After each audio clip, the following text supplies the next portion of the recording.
चिदानन्दमय ब्रह्म प्रतिबिम्बसमन्विता तमोरजसत्त्वगुणा प्रकृतिर्द्विविधा च सा सत्त्वशुद्ध्यविशुद्धिभ्याम् माया विद्ये च ते मते मायाबिम्बो वशीकृत्य तां स्यात् सर्वज्ञ ईश्वरः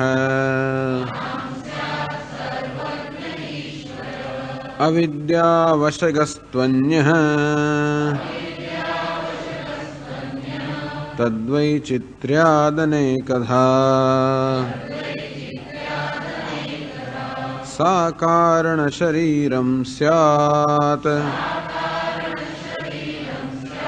प्राज्ञस्तत्राभिमानवान्।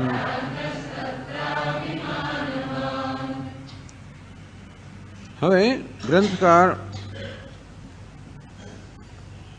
આ બધી પ્રક્રિયાઓ જે છે એ આપણા જીવનના અનુભવોને સમજાવવા માટે છે. આપણે જાણીએ છીએ કે હું જીવ છું, અલ્પ છું, મર્યાદિત છું અને જોડે જોડે મારી પ્રકૃતિના વશમાં છું. એ આપણો અનુભવ છે.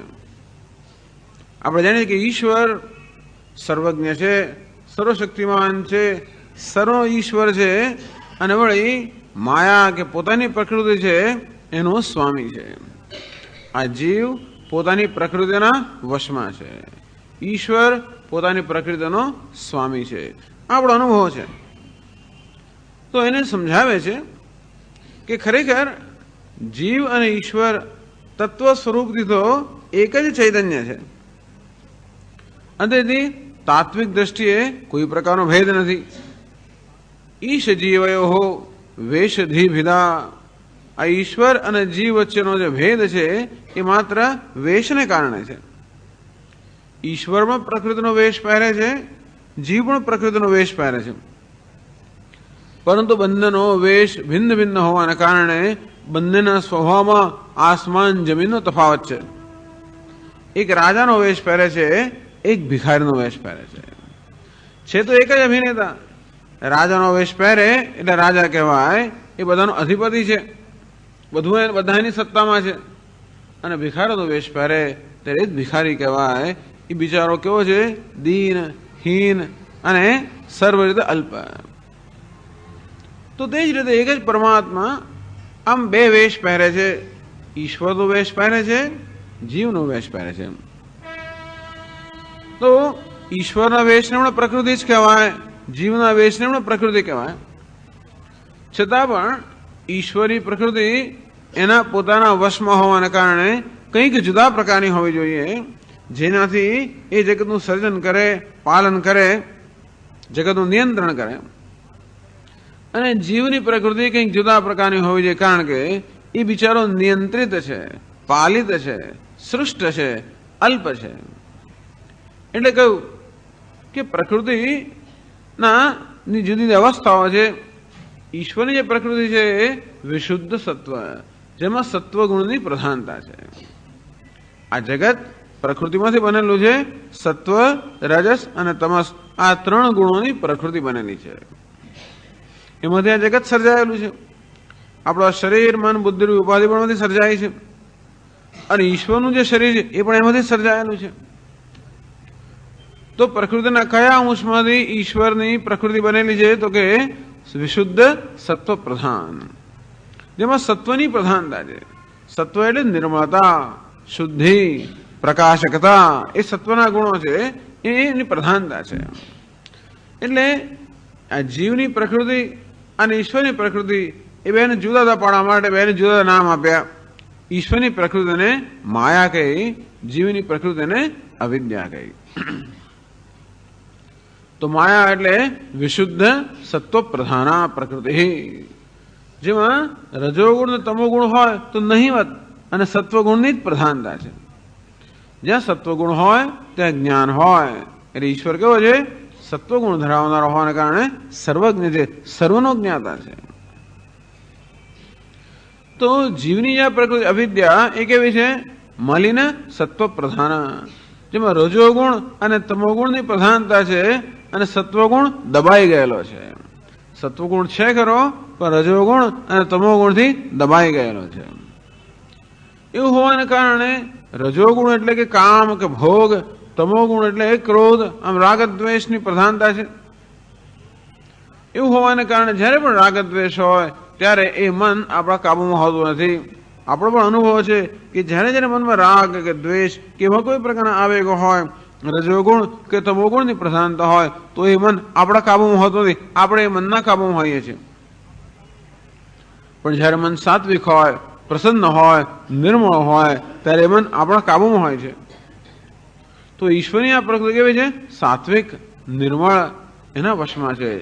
જીવને આ પ્રકૃતિ રજોગુણ અને તમોગુણની પ્રધાનતા વાળી અને સત્વગુણ જેમાં દબાઈ ગયો છે એ પ્રકારની મલિન સત્વ, સત્વ મલિન બની ગયું. મલિન એટલે મળવાળું બની ગયું. મળ કયો છે? રાગ અને દ્વેષ. રજોગુણ અને તમોગુણને મલ કહેવામાં આવે છે. એ મળની પ્રધાનતા હોવાને કારણે આ જીવની પ્રકૃતિને મલિન સત્વ પ્રધાન, જેમાં સત્વ દબાઈ ગયું અને મળની પ્રધાનતા છે. તેથી કહ્યું 117મા શ્લોકમાં કહ્યું અવિદ્યાવશિકસ્ત્વન્ય તદ્વૈચિત્ર્યાદ અનેકથા. અન્ય એટલે કે જીવ તો બિચારો અવિદ્યાના વશમાં છે અને અવિદ્યામાં અનેકથા છે, અનેકતા છે. માયા કેટલી છે? સત્વ એક જ છે. નિર્મળતાની અંદર કોઈ પ્રકારના વિભાગ નથી, પણ જ્યાં અશુદ્ધિ આવી ત્યાં અનેક પ્રકારના વિભાગ પડી ગયા. અને તેથી આ અવિદ્યા અનેક છે. એ હોવાને કારણે જીવ પણ અનેક છે. માયા એ સત્વ છે, શુદ્ધ છે, એક છે. પણ ઈશ્વર કેટલો છે? એક છે. જ્યારે અવિદ્યામાં રજોગુણ અને તમોગુણની નું મિશ્રણ, એ મિશ્રણમાં જરા જરા ભેદ હોય એટલે રજોગુણ તમોગુણ બનીને અવિદ્યામાં અનેકતા છે, અનેકથા. અંતેથી તદ્વૈચિત્ર્યાત અનેકથા. આ ઉપાધિની વિચિત્રતા હોવાને કારણે, વેશની અનેકતા હોવાને કારણે જીવ પણ અનેક છે.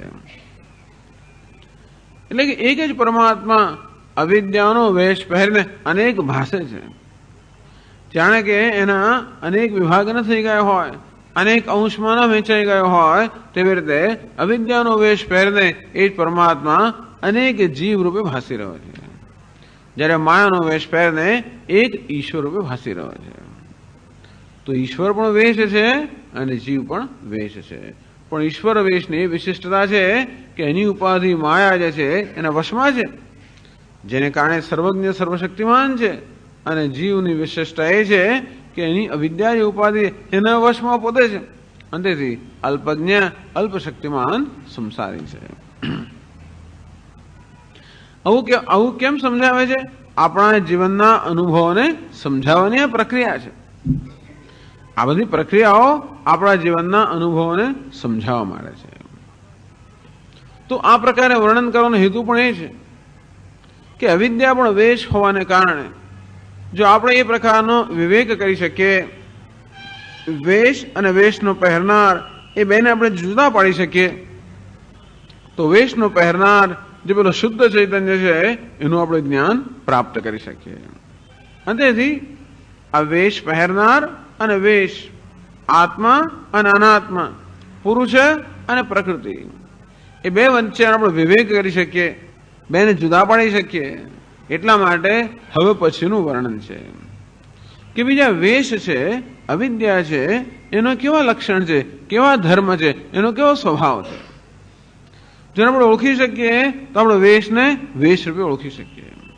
અત્યારે શું થાય છે? અજ્ઞાનને કારણે આ વેશને જ આત્મા માની લેવામાં આવ્યો છે. અને વેશ અને આત્મા બંને ભેગા થઈ ગયા છે. એને કહેવાય છે અધ્યારોપ કે તાદાત્મ્ય. બેનો ભેદ ન પારખી શકવાને કહેવાય છે અવિવેક. અને તેથી આવશ્યકતા એ છે કે બે વચ્ચેનો વિવેક આપણે પારખી શકીએ. અને તેથી આ પુરુષ અને પ્રકૃતિ, આત્મા અને અનાત્મા કે ચૈતન્ય અને અવિદ્યા, એ બેનો આપણે વિવેક કરી શકીએ, બેને આપણી બુદ્ધિમાં છૂટા પાડી શકીએ. અને આત્માને આત્મરૂપે જાણીએ અને વેશને વેશ રૂપે જાણીએ. એ માટે હવે અહીંયા વેશનું વર્ણન કરવામાં આવે છે. વેશનું વર્ણન કરવામાં, અવિદ્યાનું વર્ણન કરવામાં, ઉપાધિનું વર્ણન કરવામાં આવે છે. કે આ ઉપાધિ આપણી છે એમાં ક્યાં તો ઉપાધિને 3 દેહની બને છે એમ કહેવાય. સ્થૂળ દેહ, સૂક્ષ્મ દેહ અને સ્થૂળ શરીર, સૂક્ષ્મ શરીર અને કારણ શરીર. ક્યારેક એને પંચકોશની બને છે એમ કહેવામાં આવે છે. આ વેશને ભિન્ન ભિન્ન રૂપે જોઈ શકાય. ક્યાં તો જાણે અનેક બધા કોષનો બનેલો હોય, અનેક સ્તરનો જાણે ન બનેલો હોય, એક કપડાની અંદર બીજું, બીજાની અંદર ત્રીજું, ઘણી બધું બનતો હોય છે. શિયાળામાં ખૂબ બધા આપણે જાડાપાડા કપડાં પહેરતા હોઈએ, અંદર કંઈક હોય, શર્ટ હોય, એની પછી સ્વેટર હોય, એની બાજુ કંઈક પેલી બંડી હોય ગોદડી વાળી, કોટ હોય. એ શું છે? બધા સ્તર છે એક પછી એક ઉપરના. તેમ જાણે કે આ ઉપાધિ 5 સ્તરની કે 5 કોષની ન બનેલી હોય અને એની અંદર પેલો આત્માનું સ્વરૂપ ન ઢંકાઈ ગયો હોય એવી કલ્પના કરવામાં આવે છે. એટલે કે અનાત્માને સમજવા માટે, ઉપાધિને સમજવા માટે આવી બધી પ્રક્રિયાઓ, કે ક્યાં તો ઉપાધિ આ 3 શરીરની બનેલી છે, સ્થૂળ સૂક્ષ્મ કારણ શરીર, અથવા ક્યારેક એ 3 શરીરને જ પંચકોશમાં કહેવામાં આવે છે, પંચકોશ રીતે વર્ણવવામાં આવે છે. એ પ્રકારનું વર્ણન હવે પછીના શ્લોકોમાં બતાવે છે. એક સ્થૂળ શરીર, સૂક્ષ્મ શરીર અને કારણ શરીર. તો સૃષ્ટિનું વર્ણન આપે છે. સર્જન જે થાય એ સર્જન કેવી રીતે થાય? સૂક્ષ્મમાંથી સ્થૂળમાં, કારણમાંથી કાર્યમાં. તો તેથી આ જગતના સર્જન માટે જે જવાબદાર છે, જે કારણભૂત છે, એને કારણ શરીર કહેવામાં આવે છે. અને કારણ શરીરમાંથી જે ઉત્પન્ન થાય છે એને સૂક્ષ્મ શરીર અને સ્થૂળ શરીર કહેવામાં આવે છે. તો વિચાર કરો કે માટી હોય, એ માટીનો પિંડ હોય, એ માટીના પિંડની અંદર ઘડાઓ રહેલા છે, પણ એ આપણે દેખાતા નથી, અવ્યક્ત અવસ્થામાં છે. તો માટીના પિંડને આપણે શું કહીએ? કારણ શરીર કહીએ. કારણ. એમાંથી પછી ધારો કે ઘડાના પેલા 2 જુદા જુદા અર્ધગોળાકાર બનાવવામાં આવે, એને આપણે શું કહીએ? સૂક્ષ્મ શરીર. પછી બેને જોડવામાં આવે, એને શું કહીએ? સ્થૂળ શરીર. એવી કલ્પના કરી શકાય. અથવા તો એક લોખંડ સુવર્ણનો પિંડ હોય, સુવર્ણ લગડી હોય, એને આપણે એમાંથી ધારો કે કંઠી બનાવી હોય, તો જુદી જુદી અવસ્થામાંથી આ સોનું પસાર થાય. લગડીમાંથી પહેલા એમાંથી તાર બનાવવામાં આવે, એ તારના પછી ટુકડા કરવામાં આવે, એ ટુકડામાંથી પછી પેલી ગોળ રિંગ બનાવવામાં આવે, એ રિંગને પછી જોડવામાં આવે, એમ કરીને એ કંઠી તૈયાર થાય. તેમ કહેવાય કે પેલો સુવર્ણનો પિંડ છે એ કારણ શરીર છે, એમાંથી પેલો તાર બન્યો સૂક્ષ્મ શરીર છે, એટલે કંઠી બની સ્થૂળ શરીર. એકને એક જ વસ્તુની ભિન્ન ભિન્ન અવસ્થાઓ છે તો એક જ સુવર્ણની અવસ્થા પ્રમાણે એને જુદા જુદા નામ આપવામાં આવતા હોય. અને તે રીતે અવિદ્યા જ કારણ શરીર, સૂક્ષ્મ શરીર અને સ્થૂળ શરીર એમ 3 રૂપમાં પરિણમતી હોય છે. એક જ વસ્તુ, એક જ પ્રકૃતિ, કારણ એમાંથી જન્મે સૂક્ષ્મ શરીર, એમાંથી જન્મે સ્થૂળ શરીર. એટલે હવે પછીના શ્લોકમાં આ પ્રકારની સર્જનની પ્રક્રિયાનું વર્ણન છે કે કેવી રીતે પહેલા કારણ શરીરમાંથી સૂક્ષ્મ શરીરનું કેમ સર્જન થયું, એમાંથી પછી સ્થૂળ શરીરનું કેમ સર્જન થયું. કારણ કે આપણે ઉપાધિ છે એમાં 3 શરીર છે. આ બહાર જે સ્થૂળ શરીર છે, અંદર રહેલું એક સૂક્ષ્મ શરીર છે, અને બધાને કારણભૂત અવિદ્યા કારણ શરીર છે. તેથી 17મા શ્લોકમાં કહ્યું, સા કારણ શરીરમ સ્યાત પ્રાજ્ઞ તત્રાભિમાનવાન. તો આ જે અવિદ્યા છે, જે સત્વ રજસ તમોગુણની બનેલી છે, જેમાં રજોગુણ અને તમોગુણની પ્રધાનતા છે, અને સત્વગુણની કેવો છે? દબાઈ ગયેલો છે. એવી જ અવિદ્યા છે ઉપાધિ, એને કારણ શરીર કહેવામાં આવે છે. કે એમાંથી બધું બને છે. આ અવિદ્યામાંથી બધી વસ્તુનું સર્જન થતું હોવાના કારણે એને જ કારણ શરીર કહેવામાં આવે છે. સા કારણ શરીરમ સ્યાત પ્રાજ્ઞ તત્ર અભિમાનવાન. જે અજ્ઞાન હોય, અજ્ઞાન હંમેશા અભિમાન જન્મે, અજ્ઞાનમાંથી તાદાત્મ્ય જન્મે, અજ્ઞાનમાંથી અહંકાર જન્મે, અધ્યારોપ જન્મે, અંતેથી આ પ્રકૃતિને કે વેશને વેશ તરીકે નહીં જાણતો હોવાને કારણે એ વેશને જ આત્મા માની લેવામાં આવે છે. તો તેવી રીતે અવિદ્યા એ અવિદ્યાને પણ અવિદ્યા નહીં જાણતો હોવાને કારણે, વેશ રૂપે ન જાણતો હોવાને કારણે અવિદ્યા કે કારણશરીરને જ હું માની લઉં તો હું કેવો બની ગયો? જીવ બની ગયો. તેથી પ્રાજ્ઞ તત્ર અભિમાનવાન. તો અવિદ્યા સાથે કારણ શરીરની અંદર અહમ ભાવ ધરાવતા આ ચૈતન્યને કે જીવને પ્રાજ્ઞ કહેવામાં આવે છે. ત્રણ અવસ્થાઓ છે. ત્રણ શરીર લગતી ત્રણ અવસ્થાઓ: સ્થૂળ, સૂક્ષ્મ અને કારણ શરીર. સ્થૂળ શરીરથી જ્યારે વ્યવહાર થાય ત્યારે એને કહેવાય છે જાગ્રત અવસ્થા. સૂક્ષ્મ સાથે વ્યવહાર થાય ત્યારે કહેવાય છે સૂક્ષ્મ સાથે વ્યવહાર થાય ત્યારે કઈ અવસ્થા છે? સ્વપ્ન અવસ્થા. અને કારણ શરીર દ્વારા વ્યવહાર થાય તો કઈ અવસ્થા છે? સુષુપ્તિ. એકનો એક જ. તો સ્થૂળ શરીરનો વેશ પહેરે ત્યારે શું કહેવાય? જાગ્રત. સૂક્ષ્મ શરીરનો વેશ પહેરે ત્યારે શું કહેવાય? સ્વપ્ન જોનાર. અને કારણ શરીરનો વેશ પહેરે ત્યારે એને શું કહેવાય? સુષુપ્ત. તો એને નામ આપવામાં આવ્યા. આપણે એને જાગ્રત કે એને બદલે અહીં શું કહે છે? વિશ્વ. જાગ્રત જે છે જેને સ્થૂળ શરીરનો વેશ પહેર્યો છે અને જગત સાથે વ્યવહાર કર્યો છે એને શું કહે છે? વિશ્વ. સૂક્ષ્મ શરીરનો વેશ પહેરે અને સ્વપ્ન જગત સાથે વ્યવહાર કરીને કહેવાય છે તૈજસ. અને કારણ શરીરનો વેશ પહેરે સુષુપ્તિમાં હોય એને કહેવાય છે પ્રાજ્ઞ. જો બરોબર માંડુક્યનું રિવિઝન થઈ જાય છે બરોબર. તો આપણા જીવનમાં ત્રણ અનુભવો છે: જાગ્રત, સ્વપ્ન અને સુષુપ્તિ. તો આપણા જીવનને કેમ સમજી શકીએ એની સુંદર આ પ્રક્રિયા છે. આ ત્રણેય અવસ્થાને સમજી શકીએ તો આપણે બરોબર જાણી શકીએ કે આ બધી અવસ્થાની અંદર વ્યવહાર કરનાર આ જીવ બધી અવસ્થા કરતા જુદો હોવો જોઈએ. તમે વિચાર કરો કે જાગ્રત અવસ્થામાં સ્થૂળ શરીરનો વેશ પહેર્યો એટલે જાગ્રત એટલે વિશ્વ બની ગયો. એ સ્થૂળ શરીરનો ત્યાગ કરીને સૂક્ષ્મ શરીરનો વેશ પહેરે ત્યારે તૈજસ બની ગયો, સ્વપ્ન. અને એનો પણ ત્યાગ કરીને કારણ શરીરનો વેશ પહેરે ત્યારે પ્રાજ્ઞ બની ગયો. એ જ બતાવે છે કે આ સ્થૂળ શરીર, સૂક્ષ્મ શરીર, કારણ શરીર વેશ છે. અને એ વેશનો પહેરનાર અને વ્યવહાર કરનાર એ વેશ કરતા કોઈક જુદો હોવો જોઈએ. બસ આવો વિવેક આપણે કરી શકીએ એ માટે આપણા અનુભવોને આ રીતે સમજાવે છે. એટલે કહ્યું સા કારણ શરીરમ સ્યાત. આજે અવિદ્યા જે છે જેમાં એટલે મલિન સત્વ પ્રધાન પ્રકૃતિ, જે પ્રકૃતિ જેમાં રજોગુણ અને તમોગુણની પ્રધાનતા છે એવી પ્રકૃતિ અર્થાત અવિદ્યા, એને જ કારણ શરીર કહેવામાં આવે છે. કારણ અને શરીર. કારણ કહેવામાં કહેવામાં છે કારણ કે એમાંથી સૂક્ષ્મ શરીર અને સ્થૂળ શરીર બધું ઉત્પન્ન થાય છે. અને શરીર કેમ કહેવામાં આવે છે? સ્થૂળ તો શરીર છે એ તો બરાબર, સૂક્ષ્મ પણ એક શરીર છે, પણ અવિદ્યા કોઈ શરીર નથી એ રીતનો. આપણે કારણ શરીર કેવું દેખાતું હશે, પણ કારણ શરીર ખરેખર આવું શરીર નથી. અને છતાં આપણને શરીર કહેવામાં આવે છે. એક થોડીક મુશ્કેલ વસ્તુ ઊભી કરે આપણે. કેમ શરીર કહે છે? શરીર શબ્દનો અર્થમાંથી શીર્યતે ઇતિ શરીરમ. જે શીર્ણ થઈ જાય, જીર્ણ થઈ જાય, ક્ષીણ થઈ જાય, નષ્ટ થઈ જાય એને શરીર કહેવામાં આવે છે. આપણા સ્થૂળ દેહ જેને કેમ શરીર કહે છે? કારણ કે એનો નાશ થઈ જતો હોય છે એટલા માટે. શીર્યતે ઇતિ શરીરમ. સૂક્ષ્મ શરીરનો પણ ક્યારેક નાશ થઈ જાય. એમ કારણ શરીર કે અવિદ્યાનો પણ નાશ થઈ જાય છે. ક્યારે નાશ થાય? અવિદ્યાનો ક્યારે નાશ થાય? વિદ્યા કે જ્ઞાન પ્રાપ્ત થાય ત્યારે.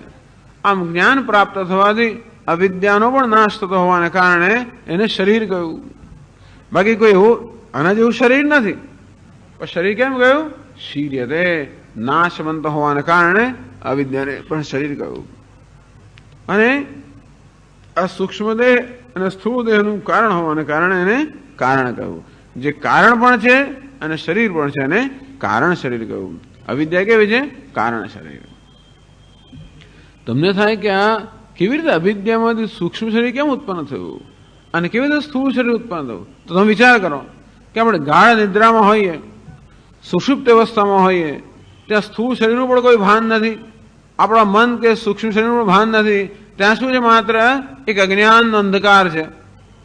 સુષુપ્તિ અવસ્થામાં શું છે? માત્ર અજ્ઞાન, એટલે કેવું છે? કારણ શરીર છે. પછી કઈ અવસ્થા? આપણે અડધા જાગીએ. આપણે ઊંઘતા પહેલા શું થાય છે? સવારમાં પણ ઉઠતા પહેલા આમ ઘણું મન આપણું બધું પ્રવૃત્ત થઈ જતું હોય છે. એટલે ઘણું લાગે હમણાં સ્વપ્ન જોયું. પહેલા શું થાય? મન અડધું જાગી જાય. આપણે શું કહીએ? સ્વપ્ન અવસ્થા. એ શેમાંથી ઉત્પન્ન થઈ? એ સ્વપ્ન અવસ્થા કે સૂક્ષ્મ શેમાંથી ઉત્પન્ન થયું? પેલા સુષુપ્તિમાંથી, કારણમાંથી ઉત્પન્ન થયું.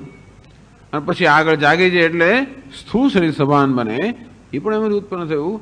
આમ આપણા સુષુપ્તિના અનુભવથી જોઈ શકીએ કે સૂક્ષ્મ શરીર અને સ્થૂળ શરીર બંને એ સુષુપ્તિમાંથી, કારણ શરીરમાંથી ઉત્પન્ન થાય છે. એ સિવાય પણ અજ્ઞાન હોય ને, અજ્ઞાન હોય એટલે હંમેશા આપણે અંદર કહ્યું ને અસહાયતાની લાગણી. અજ્ઞાનને બિચારો કબજામાં છે અને માટે કેવો પોતાની જાતને માને છે? અસહાય, જીવ, સંસાર એવું માનતો હોય.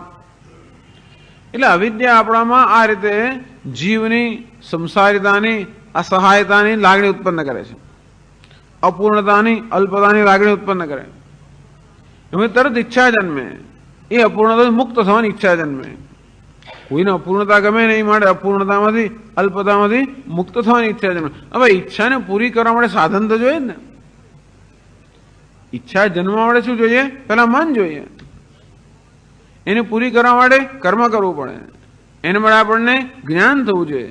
જ્ઞાનેન્દ્રિયો જોઈએ, કર્મેન્દ્રિયો જોઈએ, અને ઈચ્છા પૂરી કરવા માટે શરીર જોઈએ. પેલી એક ઈચ્છા જન્મી, એ ઈચ્છાને પૂરી કરવા બધી સાધન સામગ્રી. જો ઈચ્છા ન જન્મી તો કશાની જરૂર નહોતી. અને તેથી આ જે સ્થૂળ શરીર છે, જે કર્મેન્દ્રિયો છે, જ્ઞાનેન્દ્રિયો, મન, આ બધી સામગ્રી આપણો શેને મળે છે? જેથી આપણે આપણી ઈચ્છાઓ પૂરી કરી, વ્યક્ત કરી શકીએ અને ઈચ્છાના પરિણામે આપણા ઈષ્ટ વિષયોને ભોગવી શકીએ. અને તેથી બધું શેમાંથી ઉત્પન્ન થયું? અવિદ્યામાંથી. એટલા માટે પણ અવિદ્યાને કારણ કહેવામાં આવે છે, કારણ શરીર કહેવામાં આવે છે. સા કારણ શરીરમ સ્યાત. આ જે અવિદ્યા છે એ જ કારણ શરીર છે. એ કારણ શરીરમાં પ્રાજ્ઞ તત્ર અભિમાનવાન. તત્ર અર્થાત અવિદ્યામાં અભિમાન ધરાવતો, અહમ બુદ્ધિ ધરાવતા એ ચૈતન્ય શું કહે છે? પ્રાજ્ઞ. ટૂંકમાં સુષુપ્તિની અંદર જે ચૈતન્ય છે, ચૈતન્ય એટલે સુષુપ્તિનો વેશ પહેરે, અજ્ઞાનનો વેશ પહેરતાને પ્રાજ્ઞ કહેવામાં આવે છે. વેશ પ્રમાણે એક તો એક જ છે, વેશ પ્રમાણે નામ બદલાય છે. પેલો સિંહાસન પર બેસે અરે મોટા મોટા પેલા લાંબા ચોડા કપડા બધા રાજા કહેવાય. બીજા અંકમાં આવે ને વળી નવો વેશ પહેરતા આપણે એને કહીએ પ્રધાન કહીએ. ત્રીજા અંકમાં આવે ને વળી જુદો વેશ ભિખારી પણ કહીએ. એક જ માણસ છે, અભિનેતા એક જ છે, એને નામ કેમ બદલાય? વેશ પ્રમાણે. એમ ચૈતન્ય તો એક જ છે, પણ અજ્ઞાનનો વેશ પહેરતાને આપણે પ્રાજ્ઞ કહીએ, સૂક્ષ્મ શરીરનો વેશ પહેરતા આપણે એને તૈજસ કહીએ, અને સ્થૂળ શરીરનો વેશ પહેરતા આપણે એને વિશ્વ કહીએ. આગળ વર્ણન કરશે. એને પ્રાજ્ઞ કેમ કહ્યો? પ્રાજ્ઞ એવું નામ કેમ આપ્યું? નામ આપવાની પાછળ કઈ હેતુ હોવો જોઈએ, એમને તો નામ ન જ આપે. જેને પ્રજ્ઞા છે એને પ્રાજ્ઞ કહેવામાં આવે છે. તો સુષુપ્તિની અંદર જે ચૈતન્ય છે એને બધું જ્ઞાન છે. બધું જ્ઞાન એટલા માટે છે કે એમાંથી જ બધું જ્ઞાન ઉત્પન્ન થતું હોવાને કારણે એને કહેવામાં આવે છે પ્રાજ્ઞ. તો સુષુપ્તિની અંદર જે ચૈતન્ય છે એને પ્રાજ્ઞ કહેવામાં આવે છે. હવે સૂક્ષ્મ શરીરનું વર્ણન કરવું છે. સૂક્ષ્મ શરીરનું વર્ણન કરવા માટે પહેલા કેવી રીતે સૂક્ષ્મ શરીરના ભિન્ન ભિન્ન અવયવ ઉત્પન્ન થાય એનું વર્ણન કરે છે. તમને યાદ છે તત્વો વાંચ્યું તો સૂક્ષ્મ શરીર 17 તત્વોનું બનેલું છે. કયા 17 તત્વો? 5 જ્ઞાનેન્દ્રિયો, 5 કર્મેન્દ્રિય, 5 પ્રાણ, અને પછી કોણ? હા, મન અને બુદ્ધિ. મન અને બુદ્ધિ, એમ 17 તત્વોનું આ સૂક્ષ્મ શરીર બનેલું છે. તો હવે આ ગ્રંથકાર વર્ણન કરે છે કે કેવી રીતે આ 17 તત્વો ઉત્પન્ન થયા. સૂક્ષ્મ શરીરમાં અભિમાન ધરાવનાર આ જીવને તૈજસ કહેવામાં આવે. પણ એ સૂક્ષ્મ શરીર કોને કહેવાય? એક તો સૂક્ષ્મ છે. સૂક્ષ્મ કોને કહેવાય? જે આપણી ઇન્દ્રિયોથી આપણે ન જોઈ શકીએ, કે ઇન્દ્રિયોથી જેનો અનુભવ ન થાય એને સૂક્ષ્મ કહેવામાં આવે છે. ઇન્દ્રિયથી જેનો અનુભવ થાય એને સ્થૂળ કહેવામાં આવે છે. આ જગતના પદાર્થો કેવા છે? સ્થૂળ છે, કારણ કે ઇન્દ્રિયોથી અનુભવાય છે. પણ આપણું મન, આપણી પોતાની ઇન્દ્રિયો, આ પ્રાણ બધું આપણી ઇન્દ્રિયોના જ્ઞાનનો વિષય ન હોવાને કારણે એને સૂક્ષ્મ કહેવામાં આવે છે. ટૂંકમાં આપણા વ્યક્તિત્વમાં આવા 3 પ્રકારના શરીર છે. બહારનું આ સ્થૂળ શરીર, અંદર એક રહેલું સૂક્ષ્મ શરીર. એમાં 17 તત્વોનું 5 જ્ઞાનેન્દ્રિયો, 5 કર્મેન્દ્રિય, 5 પ્રાણ, મન, બુદ્ધિ, એ બધા સૂક્ષ્મ તત્વોનું બનેલું સૂક્ષ્મ શરીર છે. અને તેથી હવે વિદ્યારણ્ય સ્વામી આ 17 તત્વોનું બનેલું સૂક્ષ્મ શરીર કેવું રીતે ઉત્પન્ન થયું એનું વર્ણન કરે છે 18મા શ્લોકમાંથી. તમઃ પ્રધાન પ્રકૃતેઃ તદ્ભોગાયેશ્વરાજ્ઞયા વિયત પવન તેજોંબુ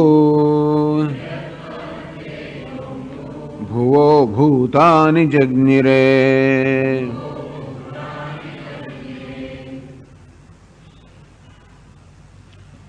તો હવે જગતની ઉત્પત્તિ જે થઈ એ વળી પ્રકૃતિની ત્રીજી અવસ્થામાં થઈ. તમઃ પ્રધાન પ્રકૃતે. આ પ્રકૃતિ જે છે મૂળ કારણ એની સત્વ પ્રધાન જ્યારે હોય તેને માયા કહે છે. આપણે તે દિવસ શું કહ્યું કે જીવ, જગત અને ઈશ્વર આ 3 તત્વો છે. ખરેખર એક જ ચૈતન્ય આ જીવ, જગત અને ઈશ્વર રૂપે ભાસી રહ્યો છે.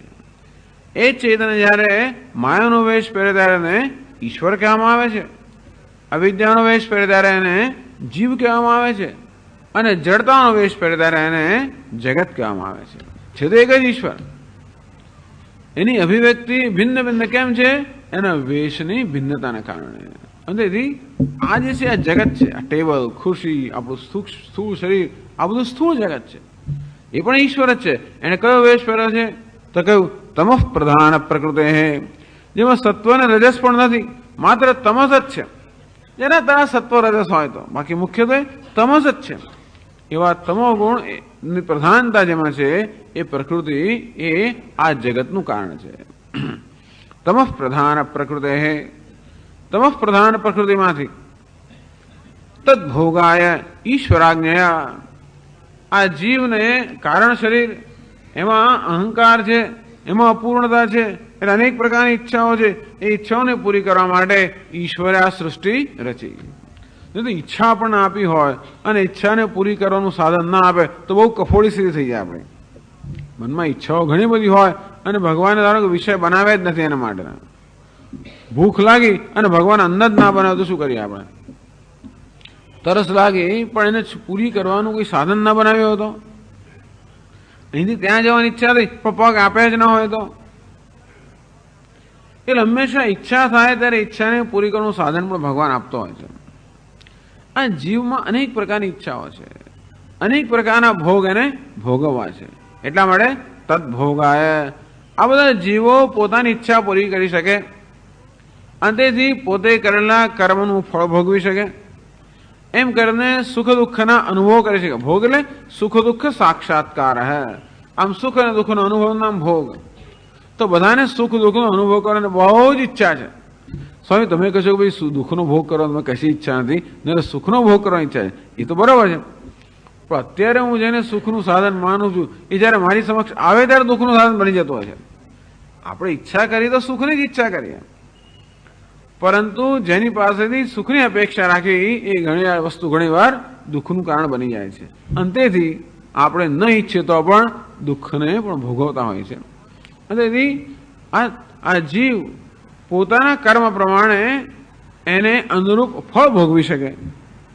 અને કર્મ ક્યારેક સારું પણ હોય, ક્યારેક ખરાબ પણ હોય. સત્કર્મમાંથી સુખનો અનુભવ થાય, દુષ્કર્મમાંથી દુઃખનો અનુભવ થાય.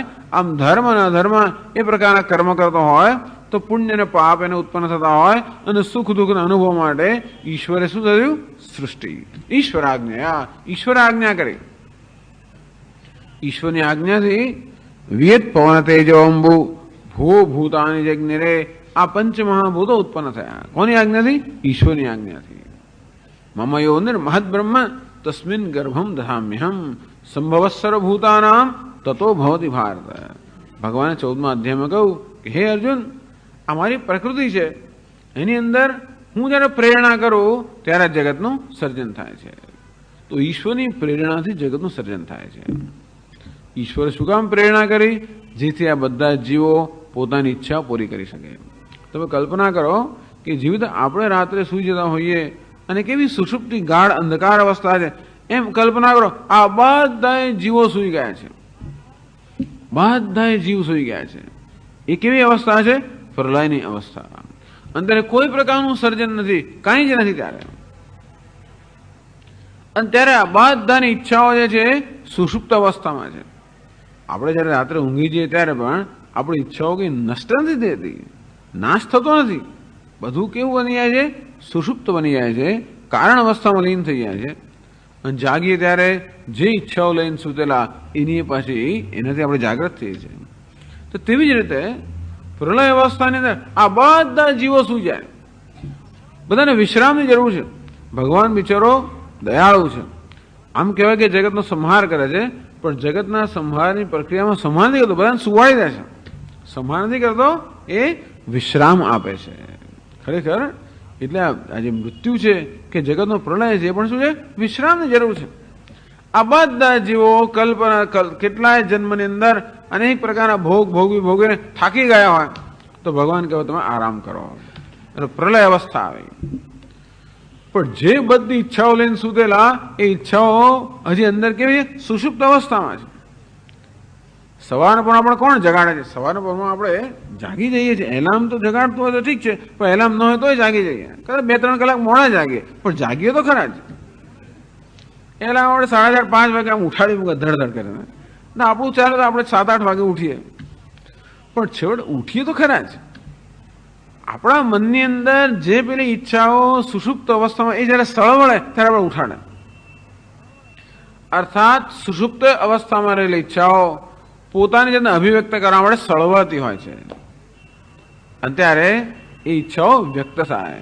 જે સુષુપ્ત અવસ્થામાં હતી એ જાગૃત થાય, એને સર્જન કહેવામાં આવે છે. આ સર્જન આ પ્રકારનું જ છે. નવું કશું સર્જાતું નથી. જે એક અવસ્થામાં હતું એ જ બીજી અવસ્થામાં વ્યક્ત થાય. જે બીજ હોય એમાંથી અંકુર ફૂટે, અંકુરમાંથી પછી છોડ થાય, એમાંથી વૃક્ષ થાય. પણ બધું શેમાં હતું? બીજમાં, સુષુપ્ત અવસ્થામાં હતું. અને તેવી રીતે આ બધું જગત સુષુપ્ત અવસ્થામાં છે. ઈશ્વર આજ્ઞા કરે કે ચલો હવે જગત ઉત્પન્ન થાઓ, એની પ્રેરણાથી ધીમે ધીમે ધીમે જગત જે સૂતેલું છે એ જાગે, ઉત્પન્ન થયેલું છું. જે સુષુપ્ત છે જાગૃત થાય, અવ્યક્ત છે તે વ્યક્ત થાય, કારણ અવસ્થામાં છે તે કાર્ય અવસ્થામાં આવે. એનું નામ સર્જન. આ બધું સમજી લેવા જોઈએ, કારણ કે આ વસ્તુ વારંવાર આવશે. આની વસ્તુ વારંવાર જુદી જુદી આવ્યા કરે છે, છતાં પણ સર્જન કોને કહેવાય? કંઈ નવું સર્જાતું નથી. શું સર્જાય છે? જે કારણ અવસ્થામાં હતું એ જ કાર્ય અવસ્થામાં અભિવ્યક્ત થાય. જે અવ્યક્ત હતું એ જ વ્યક્ત થાય. જે સુષુપ્ત હતું એ જાગૃત થાય. નહીં તો ભગવાન નવું ક્યાંથી લાવે? નવું કશું લાવતો નથી. જે છે એનું એ જ. જેમ સોનીને એક પેલા જૂના પેલા અલંગ ઘરેણા આપ્યા, એને પછી ઓગાળીને નવા લાવે છે, તો એનું એ જ સોનું, માત્ર એનો ઘાટ જ બદલાયો. તેથી તે રીતે તો સર્જન થાય ત્યારે સૃષ્ટિના પ્રારંભમાં ઈશ્વર ઈચ્છા કરે. સો કામ આયત બહુશ્યામ પ્રજા એ કામના કરે, હું બહુ બની જાઉં, હું ઉત્પન્ન થાઉં, એ પ્રકારની ઈચ્છા કરે. ઈશ્વર વળી શું કામ ઈચ્છા કરે? એટલા માટે કે જીવોને બિચારોને એટલી બધી ઈચ્છા છે, અને તેથી એમની ઈચ્છા પૂરી કરવા ઈશ્વર ઈચ્છા કરતો હોય છે કે આ જીવોની ઈચ્છા પૂરી થાય. ખરેખર તો આપણે ઈશ્વરમાં ઈચ્છા મૂકતા હોઈએ છીએ. આ બધા જીવો ભેગા મળીને એમની બધી ઈચ્છાઓ સ્થળ વળે. આ બધી ઈચ્છાઓના પરિણામે ઈશ્વરમાં એક ઈચ્છા જન્મે, જેને કારણે આ બધી ઈચ્છાઓ ધીમે ધીમે પૂરી થાય. ટૂંકમાં ઈશ્વરના મનમાં જે ઈચ્છા જન્મે છે એ ખરેખર જીવોની સામૂહિક ઈચ્છા છે. એવું થતું હોય ને ઘણી વાર કે આમ 100 માણસો જાત જાતની ઈચ્છાઓ કરે, એને પરિણામે કશુંક થાય. આપણે ઈચ્છા કરીએ ચાલો સ્વામીજી હવે પશુપતિનાથ જવું છે, આ તો કોઈ બોલે નહીં, પણ થોડી અંદર અંદર ચાલ્યા કરતું હોય. ધારો કે 1 વર્ષ 2 વર્ષ 3 વર્ષ આમ ચાલ્યા કરતું, ધીમે ધીમે ધીમે બધી ઈચ્છાઓ આમ પ્રબળ બનીને પછી એમાંથી એક કાર્ય સર્જન થાય. એમાં લોકો અમરનાથ જઈ આવે ને એમાં ક્યાં ને ક્યાંય જઈ આવે બધા. બાકી આ સ્વામી તો ખસે જ નહીં, એક જગ્યાએ બીજી જગ્યાએ પણ ના જાય. પણ આમ કરીને તમે ઈશ્વરને પણ ફરજ પાડીએ આપણે કે ભાઈ ચલો સર્જન કરો. અને તેથી અમરનાથ સ્વામી ક્યારે જઈએ છીએ, આ શરીર નહીં ચાલે, આમ નહીં થાય, ફલાણું એમ કરી કરીને ધક્કો મારી મારી છેવટે ઉત્પન્ન થયું, ઊભું થયું. આવી રીતે આ આશ્રમ ક્યારે થશે, શું થશે, એમ કરતા કરતા બધું જ ઊભું થાય છે. લોકોને એમ સ્વામી કરે છે, પણ ખરેખર તો શું થતું છે, આવી બધી સંકલ્પો ભેગા થઈ જઈને છેવટે એક એવું બળ ધારણ કરે જેને કારણે સર્જન થતું હોય. ટૂંકમાં પહેલા જે સંકલ્પના રૂપમાં છે એ બહાર સર્જનના રૂપમાં અભિવ્યક્ત થતું હોય. એટલે પહેલા જાણે કે આ સમષ્ટિની અંદર એક સંકલ્પ જન્મ્યો કે આ જગતનું સર્જન થાવ, એને ઈશ્વર આજ્ઞા એ કહેવાની રીત છે, કહેવાની એક પદ્ધતિ છે ઈશ્વરની આજ્ઞાથી. ઈશ્વર આજ્ઞા વિયત પવન તેજો અંબુ ભૂ ભૂતાની જગ્ઞરે. વિયત એટલે આકાશ, પવન એટલે વાયુ, તેજ એટલે અગ્નિ, અંબુ એટલે જળ અને ભૂ એટલે પૃથ્વી. આકાશ, વાયુ, અગ્નિજળ, પૃથ્વી, ભૂતાની આ પંચમહાભૂત જગ્નિરે ઉત્પન્ન થયા. જન ધાતુમાંથી જગ્નિરે ઉત્પન્ન થયા ઈશ્વરની આજ્ઞાથી. સો કામયત, નહીં તો એ પ્રકારની ઈચ્છા ના જન્મે તો કશું સર્જન ના થાય. સર્જન ક્યારે થાય, સર્જનની ઈચ્છા જન્મે ત્યારે. એટલે કોઈની પાસે કશું સર્જન કરાવવું હોય તો એનામાં ઈચ્છા જન્મ આવી જાય, નહીં તો કંઈ ના થાય. એને બધું આવડતું હોય પણ એ બધી એની બધી જે સર્જન શક્તિ કેવી છે, સુષુપ્ત છે. ધારો કે કોઈને ખરસ રસોઈ બનાવતા આવડતી હોય, કોઈને સરસ બધું ડેકોરેશન કરતા આવડતું, આ બધું આવડતું હોય, પણ એનો એક પ્રસંગ ઉભો થયો કે તરત એક બધી જે અંદર સર્જન શક્તિ છે, આ દિવાળી આવી ચલો, ગુરુ પૂર્ણિમા આવી ચલો, યજ્ઞ આવ્યો ચલો, એટલે કે એક પ્રસંગ આવ્યો એટલે બધી શક્તિઓ જે સુષુપ્ત હોય એ ધીમે ધીમે બધી વ્યક્ત થાય, ખૂબ બધું સર્જન થાય. આ સર્જન ક્યારે થાય, સર્જન શક્તિનું આવાહન કરવામાં આવે ત્યારે. ટૂંકમાં ઈશ્વરની આજ્ઞા અર્થાત આ જગતની જે સર્જન શક્તિ છે એનું ઈશ્વર આવાહન કરે છે. એટલે સર્જન શક્તિનું આવાહન થયું અને બધી સર્જન શરૂ થઈ ગયું. એને ઈશ્વરની આજ્ઞા કહેવામાં આવે છે. મમ યો નિર્મહદ બ્રહ્મ તસ્મિન ગર્ભમ દધામ્યહમ. આ મારી પ્રકૃતિ છે એમાં હું પ્રેરણા પ્રદાન કરું છું, એમાંથી આ સમગ્ર જગતનું સર્જન થાય છે. એટલે આ સર્જન પહેલા પંચમહાભૂતનું સર્જન થયું. આકાશ, વાયુ, અગ્નિજળ, પૃથ્વી એ પંચ સૂક્ષ્મ મહાભૂતનું સર્જન થયું. પછી એમાંથી ધીમે ધીમે જો પ્રકૃતિ મૂળ કારણ છે, એ મૂળ કારણમાં સત્વ, રજસ ને તમસ 3 ગુણો છે. તો પછી એ કારણમાંથી ઉત્પન્ન થયેલા પંચ મહાભૂત છે એમાં 3 ગુણો હોવા જોઈએ. તો વિચાર કરો કે ધારો કે આ મારું અંગ વસ્ત્ર છે, એમાં તમે રૂમાલ બનાવો, ધારો કાપીને, તો કેવો રંગ હોય, જેવો આનો રંગ હોય તેવો જ એ રૂમાલનો રંગ હોય. તો કારણમાં જે પ્રકારના ધર્મ હોય એવા ધર્મો કાર્યમાં પણ આવે. અને તેથી ખાંડની ચાસણીમાંથી કશું બનાવ્યો તો મધુર થાય, મીઠામાંથી કશું બનાવ્યો તો ખારું થાય. જેવું કારણ હોય તેવું કાર્ય. એટલે રસોઈ ચાખે તો ખબર પડે કે શું શું નાખ્યું છે. કેમ? કારણ કે કાર્યમાંથી આપણે કારણનું અનુમાન કરી શકીએ. તો કારણ શું છે? પ્રકૃતિ. એમાં સત્વ, રજસ, તમસ 3 ગુણો છે. તેથી એ પ્રકૃતિમાં જે કંઈ ઉત્પન્ન થાય એ બધી જગ્યાએ આ 3 ગુણો દેખાવાના છે. તો પેલી સત્વ, રજસ, તમસ 3 ગુણોવાળી પ્રકૃતિ, એમાં આમ તો તમસની જ પ્રધાનતા છે, પણ થોડુંક સત્વ ને થોડુંક રજસ છે, જરા જરા સત્વ, જરા જરા રજસ છે, મુખ્યત્વે તમસ છે. અને તેથી એ પ્રકૃતિમાંથી જે પંચમહાભૂત ઉત્પન્ન થયા એ પંચમહાભૂતમાં પણ સત્વ, રજસ અને તમસ 3 ગુણો હોવાના છે. અને તેથી હવે બતાવે છે કે એ પંચમહાભૂત, સૂક્ષ્મ પંચમહાભૂતના સત્વ ગુણમાંથી શું ઉત્પન્ન થયું, રજોગુણથી ઉત્પન્ન થયું અને તમો ગુણમાંથી શું ઉત્પન્ન થયું. સત્વગુણથી શું ઉત્પન્ન થાય? જ્ઞાન. ટૂંકમાં આપણી જ્ઞાનેન્દ્રિયો છે એ શેમાંથી ઉત્પન્ન થઈ? સત્વગુણમાંથી. રજોગુણ એટલે ક્રિયાત્મક, આપણે કર્મેન્દ્રિયો શેમાંથી ઉત્પન્ન થઈ? રજોગુણમાંથી. તમો ગુણ એટલે જડ, આ સ્થૂળ શરીર અને જડ પદાર્થો શેમાંથી ઉત્પન્ન થયા? તમો ગુણમાંથી. બસ આ જ સમજાવશે. આમ પંચમહાભૂતોની સૃષ્ટિનું ઉત્પત્તિ કઈ, અને હવે પછી સત્વગુણ જે છે એમાંથી કેમ ઉત્પત્તિ થાય છે એ બતાવે છે 19 શ્લોકમાં. સત્વાંશૈ પંચભિસ્તેષાં ક્રમાદ્ધીન્દ્રિય પંચકમ શ્રોત્રત્વગક્ષિરસન પ્રાણાખ્યમુપજાયતે.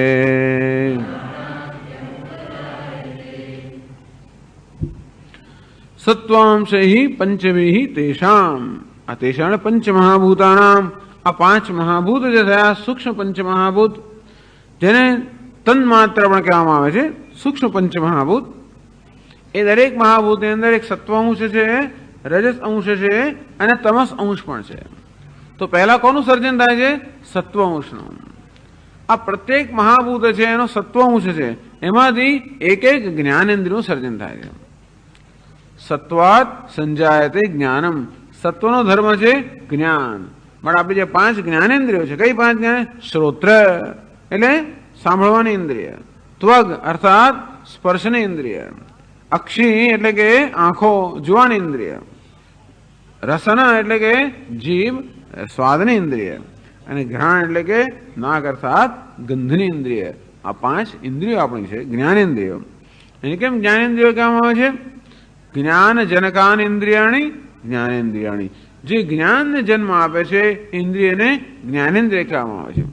જે કર્મને જન્મ આપે છે એને કર્મેન્દ્રિય કહેવામાં આવે છે. તો આપણે આ પાંચ જ્ઞાનેન્દ્રિયો છે. જગતમાં પાંચ પ્રકારના પદાર્થ છે, બધું પંચ પંચ છે. પંચ મહાભૂત આકાશ વાયુ અગ્નિ જળ પૃથ્વી, એમાંથી જગતના બન્યા પંચ પદાર્થો શબ્દ સ્પર્શ રૂપ રસ ગંધ. એનો અનુભવ કરનારા પાંચ જ્ઞાનેન્દ્રિયો શ્રોત્ર ત્વક અક્ષી રસન ઘ્રાણ. આ પાંચ જ્ઞાનેન્દ્રિયો બધી વ્યવસ્થા સરસ ભગવાને બનાવી. એટલે એને શું કહે છે? આ બધી જગતને પ્રપંચ. પંચ પંચ છે ને એટલે એને શું કહે છે? પ્રપંચ. તો તત્વો પણ મહાભૂત પણ પાંચ, એમાંથી બનેલા વિષયો પણ પાંચ, એનો અનુભવ કરવાવાળી ઇન્દ્રિયો પણ પાંચ. તો આ પાંચ જ્ઞાનેન્દ્રિયો પંચ મહાભૂતના સત્વ અંશમાંથી બને. દરેક મહાભૂતના સત્વ અંશમાંથી તે ઇન્દ્રિય બને. અર્થાત આકાશ તત્વના સત્વ અંશમાંથી કઈ ઇન્દ્રિય બની હશે? આકાશ તત્વનો કયો ધર્મ છે? શબ્દ. તો કઈ ઇન્દ્રિય છે આપણે શબ્દનું જ્ઞાન પ્રાપ્ત કરીએ છીએ? શ્રોત્રેન્દ્રિય. અને તેથી આકાશ તત્વના સત્વ ગુણમાંથી કઈ ઇન્દ્રિયનું સર્જન થયું છે? શ્રોત્રેન્દ્રિય. વાયુ, વાયુનો કયો ધર્મ છે? ગુણ છે? સ્પર્શ. અને તેથી વાયુ તત્વના સત્વ અંશમાંથી કઈ ઇન્દ્રિય બની છે? સ્પર્શેન્દ્રિય.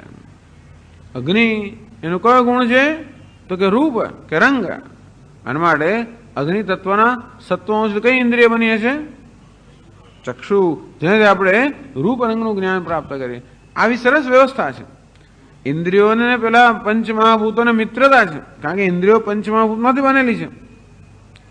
એ વિષયો પણ પંચમહાભૂતમાંથી બન્યા છે, ઇન્દ્રિયો પણ પંચમહાભૂતમાંથી બની હોવાને કારણે હંમેશા પરસ્પરનો કેવો છે? સમન્વય છે. તો તેવી રીતે જળ તત્વ એનો ગુણ કયો? સ્વાદ. તો જળ તત્વના સત્વમાં કઈ ઇન્દ્રિય બની હશે? રસનેન્દ્રિય. અને પૃથ્વીનો ગુણ કયો? ગંધ. તો કઈ ઇન્દ્રિય બની હશે એના સત્વગુણમાંથી? ઘ્રાણેન્દ્રિય. બસ આવું આપણે કલ્પી શકીએ. અને તે રીતે આ પ્રત્યેક પંચમહાભૂતના સત્વંશમાંથી એક એક જ્ઞાનેન્દ્રિય બની. એટલે કહ્યું ધી ઇન્દ્રિય પંચકમ. ધી એટલે બુદ્ધિ એટલે કે જ્ઞાન. પંચકમ એટલે પાંચનો સમૂહ. આ પાંચ જ્ઞાનેન્દ્રિયો અર્થાત જ્ઞાન ઉત્પન્ન કરનારી આ પાંચ ઇન્દ્રિયો પંચમહાભૂતના સત્વંશમાંથી બની. સરળ છે.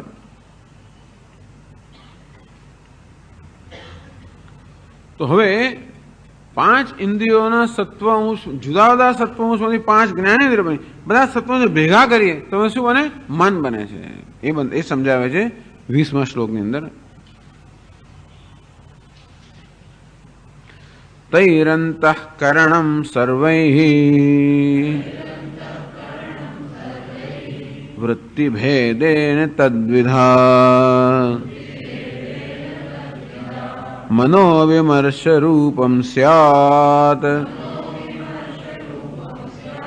બુદ્ધિ સ્યાન નિશ્ચયાત્મિકા.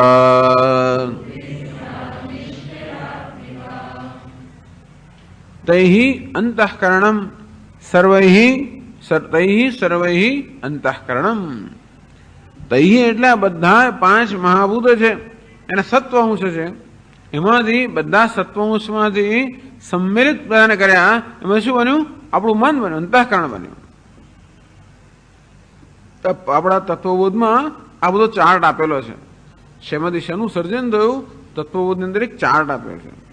હવે ફરી આવતી વખતે તમારે અહીંયા એક બ્લેક બોર્ડ રાખવું પડશે, એક બેને ચોક પણ રાખવો પડશે. તો આમ બરોબર આપણે ગ્રાફ દોરી શકીએ. ઘણીવાર આમ આપણા મનમાં બરોબર ચિત્ર ઉપસતું નથી હોતું. આમ તો સરળ છે, છતાંય પણ પંચમહાભૂત દરેકનો સત્વાંશ છે. એ દરેક સત્વાંશ એક એક ઇન્દ્રિય બની. એ બધા સત્વાંશો ભેગા કરવાથી શું બન્યું? મન બન્યું. એવું કેમ? કારણ કે મન કેટલું એક જ છે. એ એક જ મન પ્રત્યેક જ્ઞાનેન્દ્રિયની પાછળ હોય છે. આમ દરેક જ્ઞાનેન્દ્રિય માત્ર પોતપોતાના વિષયનું જ્ઞાન પ્રાપ્ત કરવા માટે જ ક્ષમતા ધરાવે છે. પણ મન જે છે પ્રત્યેક જ્ઞાનેન્દ્રિય સાથે જોડાયેલું છે. તેથી મન વડે આપણે શબ્દ, સ્પર્શ, રૂપ, રસ, ગંધ બધા જ વિષયનું જ્ઞાન પ્રાપ્ત કરી શકીએ છીએ. એ બધા આપણે કહી શકીએ કે આ મન બધાના સંમિલિત સત્વાંશમાંથી બન્યું હશે. સત્વાંશથી સર્વ બધા સાથે ભેગા આવીને અંતઃકરણ બન્યું. તો કરણ એટલે શું? સાધન. જેનાથી કશુંક સિદ્ધ કરવામાં આવે. આપણી પાસે બે પ્રકારના કરણ છે, બે પ્રકારના સાધન છે. એ કયું કરણ? બાહ્ય કરણ. અને બીજું કયું છે? અંતઃકરણ. આ જે જ્ઞાનેન્દ્રિયો છે, કર્મેન્દ્રિયો શું કહેવાય? બાહ્ય કરણ, બહારના કરણો છે. અને એમની સાથે એમને સહયોગ આપતું અને એમના કાર્ય માટે એમને યોગ્યતા પ્રદાન કરતું, એમની સાથે સંયોજાયેલું બીજું એક છે અંદરનું કરણ, જેને કહે છે અંતઃકરણ. કરણ એટલે સાધન.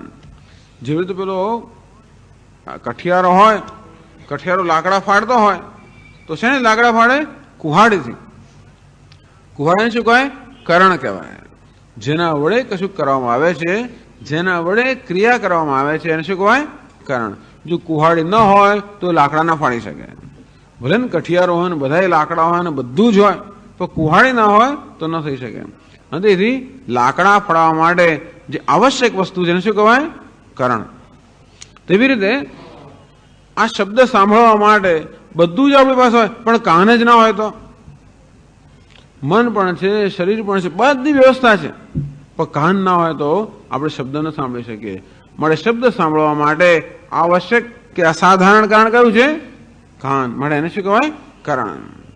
આંખોનું કરણ કયું? અરે પ્રકાશ કે રૂપ રંગ જોવાનું કરણ કયું? તો કે આંખો. સ્વાદ માટેનું કરણ કયું? તો કે આપણી જીભ. આ પાંચ બહારના કરણ છે. અને તેવી રીતે પાંચ કર્મેન્દ્રિયો છે પણ બહારના કરણ કહેવાય. કે પાંચ કર્મ કરવા માટે પાંચ જ્ઞાનેન્દ્રિયો અને પાંચ કર્મેન્દ્રિયો શું કહેવાય? બહારના કરણ, બાહ્ય કરણ. અને મન શું છે? અંતઃકરણ, અંદર રહેલું કરણ. કે એ ન હોય તો પણ ના થાય. અત્યારે આ શબ્દો સાંભળી જ ક્યારે શકાય? કાન પણ જોઈએ અને કાન સરવા જોઈએ. અર્થાત કાનની પાછળ પેલું મન બેઠેલું હોય તો જ શબ્દો સંભળાય, ને તને સંભળાય.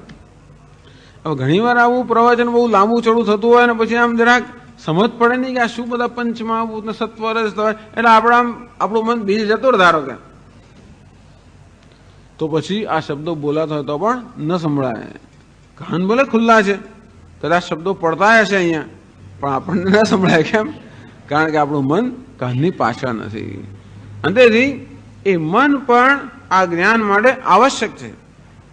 કોઈ પણ જ્ઞાન પ્રાપ્ત, બહારના વિષયનું જ્ઞાન પ્રાપ્ત કરવા માટે પાંચ જ્ઞાનેન્દ્રિયો આવશ્યક છે, જોડે જોડે મન પણ આવશ્યક છે.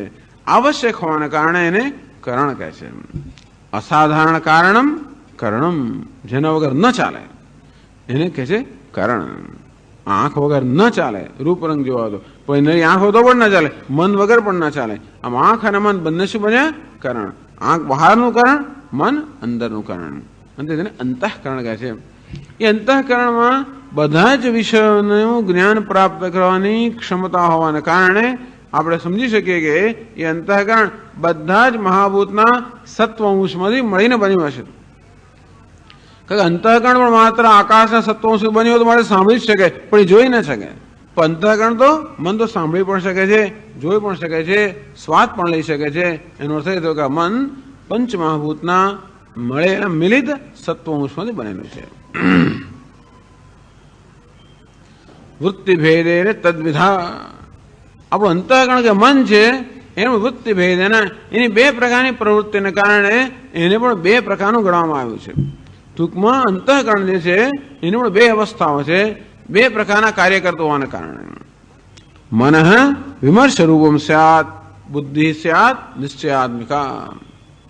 આપણું મન અથવા અંતઃકરણ જ્યારે વિમર્શ કરતું હોય, વિમર્શ કરતું હોય એટલે સંશય કરતું, આમ કરવું કે પેલું કરવું, આ થાય કે તે થાય, આમ છે કે તેમ છે, આ કયું ફૂલ છે, આ જાસૂદ છે કે ચંપો છે કે શું, ધારો કે આ પ્રકારનું મારા મનની અંદર ચાલતું હોય, વિમર્શ થતો હોય, આ જાસૂદ છે કે ચંપો છે કે ગુલાબ છે કે શું છે. તો મનની એ પ્રકારની અવસ્થા હોય જેમાં આ પ્રકારનો સંશય સંકલ્પ વિકલ્પ થતો હોય, સંશય થતો હોય, જ્યાં સ્પષ્ટતા ન હોય, એ પ્રકારની મનની અવસ્થાને શું કહે છે? અંતઃકરણ અવસ્થાને મનસ કહેવામાં છે, અને મનસ કહે છે એટલે મન. પછી નાના આ તો જાસૂદ છે, મને બરોબર પછી નિશ્ચય થઈ ગયા, પછી યાદ આવ્યા મને કે હા ભાઈ મને કહ્યું તો ખરું કે આ પ્રકાશ સ્વામી દાડ તો કહ્યું હતું તમને કે આ શું કહેવાય, પછી યાદ કરું, પછી યાદ હા આ જાસૂદ છે. પછી મારા મનમાં નિશ્ચય જમ્યો આ જાસૂદ છે, આ ચંપો છે. કેટલું જાણી ગયું બધું અંદરથી. એકવાર તમે બધું ફૂલ ઉગાડવા મળે ધીમે ધીમે, એક વાર તો 100 વાર જોજો એટલે ખબર પડી જાય છે મને આ ચંપો. એટલે આ શું કહેવાય? નિશ્ચય. આપણો મનમાં જયારે આપણો નિશ્ચય થાય એ મનને બુદ્ધિ કહેવામાં આવે છે. જો આ મનના જ અંતઃકરણના જ બે અવસ્થા છે. એ જ અંતઃકરણ બિચારું ચિંતન સંશય વિષય સંકલ્પ વિકલ્પ કરતું હોય, અનેક પ્રકારના સંશય કરતું હોય, ત્યારે એ અંતઃકરણને મન કહેવામાં આવે છે. એ અંતઃકરણ જ્યારે નિશ્ચય પર આવે ત્યારે એને બુદ્ધિ કહેવામાં આવે છે.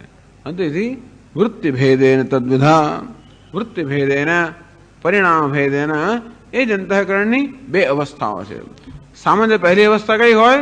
મન. સામાન્ય કશું પહેલો નિશ્ચય કરતા પહેલા મનમાં આમ ગળમથલ તો થયા જ કરવાની, કોઈ પણ નિશ્ચય કરતા પહેલા.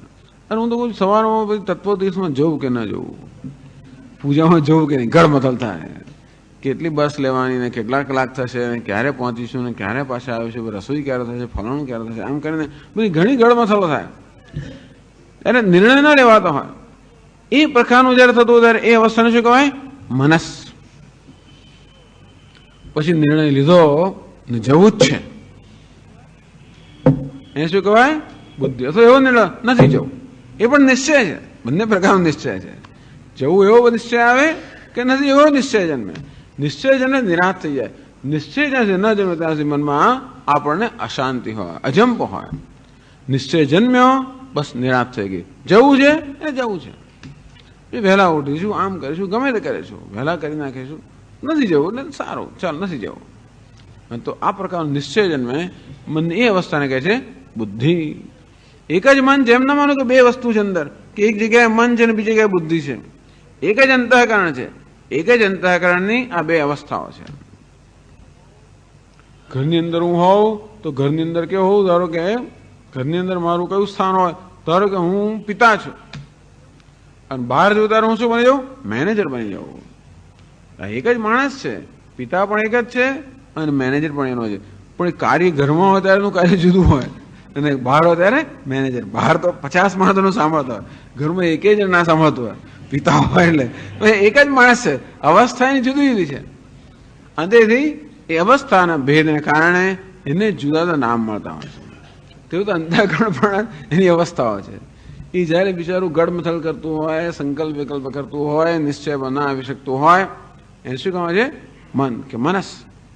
જ્યારે નિશ્ચય પર આવે તો એ અંતઃકરણને બુદ્ધિ કહેવામાં આવે છે. એટલે કહ્યું મન વિમર્શ રૂપમ છે. આ સંસ્કૃતમાં મનસ શબ્દ છે.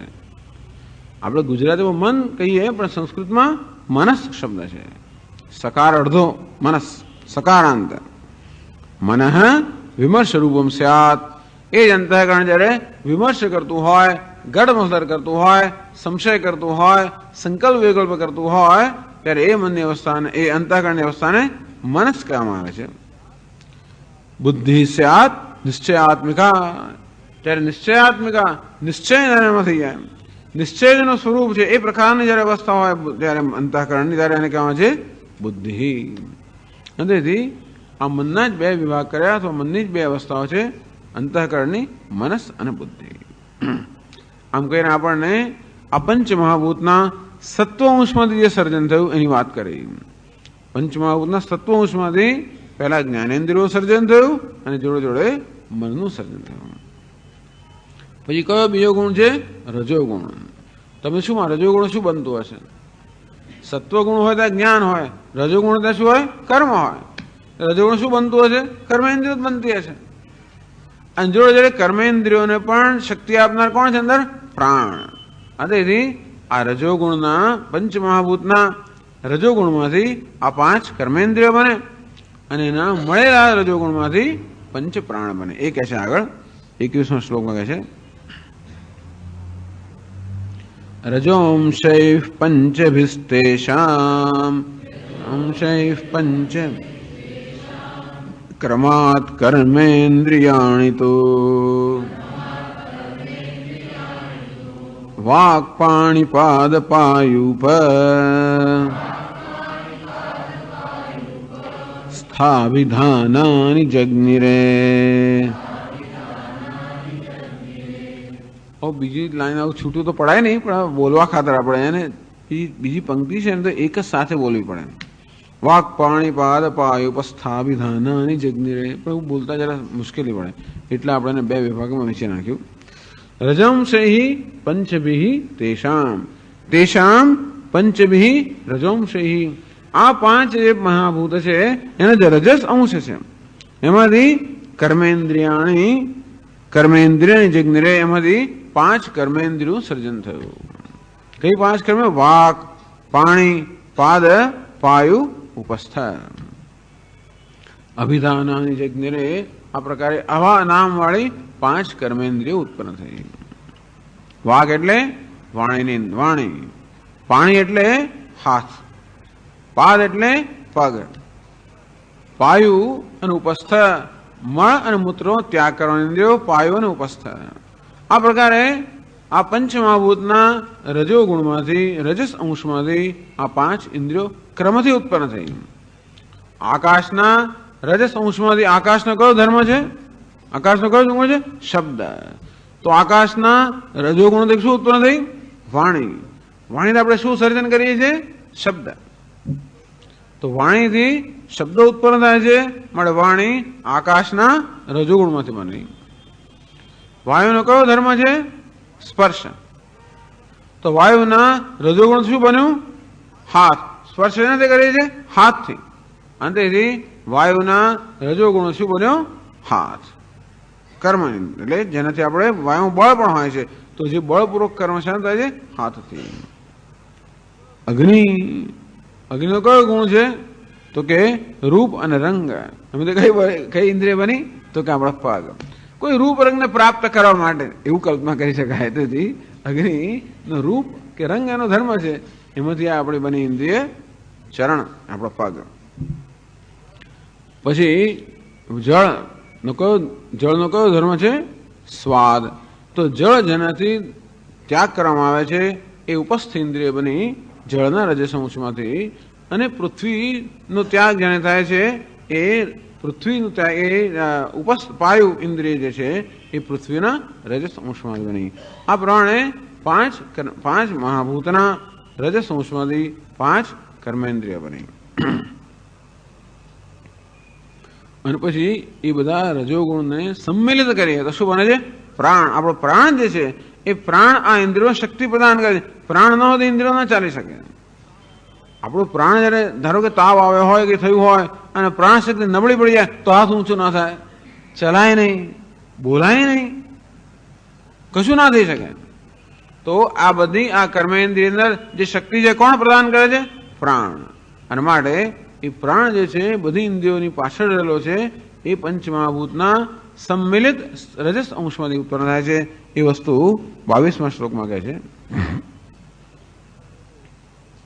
તૈ સર્વૈ સહિતૈ પ્રાણઃ વૃત્તિભેદાત્ સ પંચધા પ્રાણોપાન સમાનશ્ચ ઉદાન વ્યાનૌ ચ તે પુનઃ.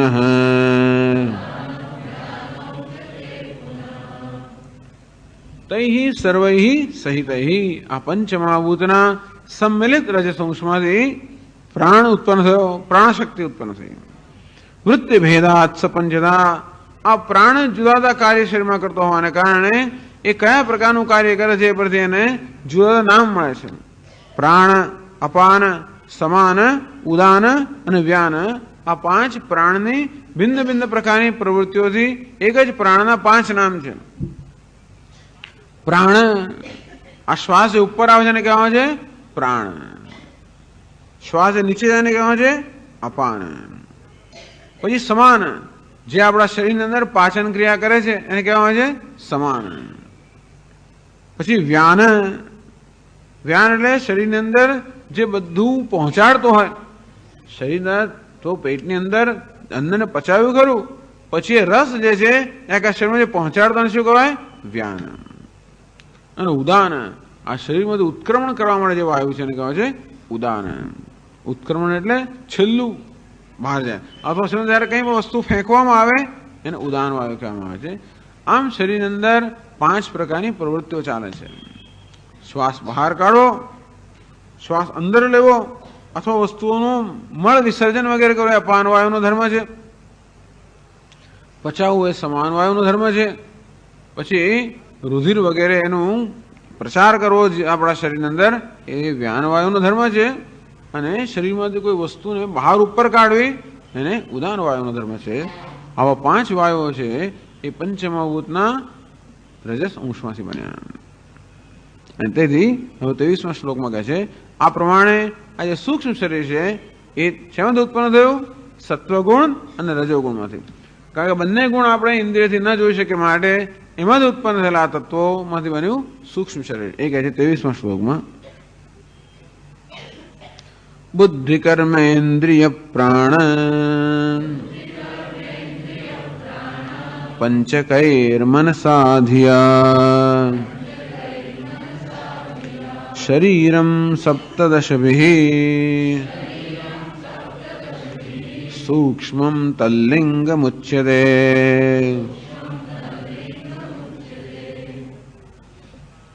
બુદ્ધિ કર્મેન્દ્રિય પ્રાણ પંચકૈર્મનસાધિયા.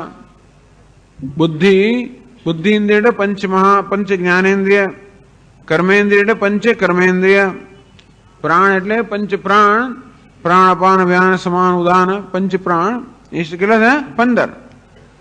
મનસાધિયા સહ મન અને બુદ્ધિ મળીને આ 17 તત્વો શરીરમ સપ્તદશભિઃ આ 17 તત્વોનું બનેલું સૂક્ષ્મ ઉચ્ચતે એને સૂક્ષ્મ શરીર કહે છે. પેલું કારણ શરીર ને વિદ્યા, પછી બીજું આવ્યું સૂક્ષ્મ શરીર જે આ 17 તત્વોનું બનેલું છે એને લિંગમ ઉચ્ચતે. એને લિંગ શરીર પણ કહે છે. કહે છે કે લીન અર્થમ ગમાય દેતી લિંગમ. લિંગ એને કહેવાય જેનાથી કોઈ વસ્તુના પણ જ્ઞાન થાય એને લિંગ કહે છે. જો ધારો કે એક આપણો રોજનું દ્રષ્ટાંત છે કે સામે ઘરમાંથી ધારો કે ધુમાડો આવતો હોય, આપણે કે આગ લાગી છે, આપણે શું દેખાય છે? ધુમાડો દેખાય છે. આપણે અનુમાન કરીએ છીએ કે આગ લાગી. તો ધુમાડો શું કરે છે ખબર છે? આગ જે ખરેખર આપણે દેખાતી નથી, આગ જે દેખાતી નથી એવા પદાર્થનું જ્ઞાન આપે છે કોણ? ધુમાડો. જે લીન છે અર્થાત જે આપણા પ્રત્યક્ષ જ્ઞાનનો વિષય નથી એનું જ્ઞાન કરાવે એ વસ્તુને લિંગ કહેવામાં આવે છે. આ ધુમાડો જે છે એ આપણને અગ્નિનું જ્ઞાન કરાવે છે. અગ્નિ જે આપણા પ્રત્યક્ષ જ્ઞાનનો વિષય નથી એનું જ્ઞાન ધુમાડો કરતા હોવાને કારણે એ ધુમાડાને લિંગ કહે છે. અને તેવી રીતે આપણું સૂક્ષ્મ શરીર છે એને પણ લિંગ શરીર કહે છે. આ સૂક્ષ્મ શરીર છે એ પરથી જ્ઞાન થાય કે આત્મા હોવો જોઈએ. શા પછી? કારણ કે આપણું અંતઃકરણ કે મન છે એ મન પણ આ પંચમહાભૂતનું બન્યું કારણ જળ છે. એ જળ મન પણ ચેતનની જેમ વ્યવહાર કરે છે. આ જ્ઞાનેન્દ્રિયો કર્મેન્દ્રિયો જળ હોવા છતાં પણ ચેતનની જેમ વ્યવહાર કરે છે. એ જ બતાવે છે કે એમને ચેતનતા પ્રદાન કરનાર, એમને પ્રકાશિત કરનાર કોઈ તત્વ હોવું જોઈએ, ચૈતન્ય હોવું જોઈએ. અને તેથી આત્મા છે, આત્મા ચેતન સ્વરૂપ છે એ પ્રકારનું જ્ઞાન આપણને અનુમાનથી એવું આપણે પરોક્ષ જ્ઞાન આ સૂક્ષ્મ શરીર થવાના કારણે સૂક્ષ્મ શરીરને પણ લિંગ શરીર કહે છે. ટૂંકમાં બધા શબ્દો યાદ રાખવાના. સ્થૂળ શરીર, સૂક્ષ્મ શરીર, કારણ શરીર, જાગ્રત, સ્વપ્ન, સુષુપ્તિ, વિશ્વ, તૈજસ, પ્રાજ્ઞ, જીવ, જગત, ઈશ્વર, સત્વ, રજસ, તમસ, એવું બધું ખર્ચો તો યાદ રહી જશે. 5 જ્ઞાનેન્દ્રિયો, 5 વિષયો કા શબ્દ, સ્પર્શ, રૂપ, રસ, ગંધ.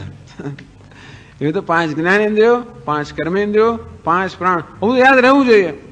એટલા માટે કે વારંવાર આ વસ્તુનો ઉલ્લેખ આવશે.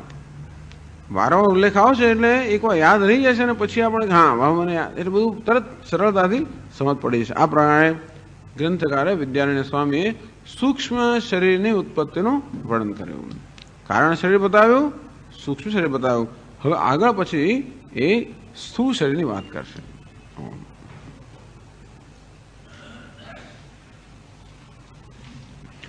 ઓમ પૂર્ણમદ પૂર્ણમિદં પૂર્ણાત પૂર્ણમુદચ્યતે પૂર્ણસ્ય પૂર્ણમાદાય પૂર્ણમેવાવશિષ્યતે.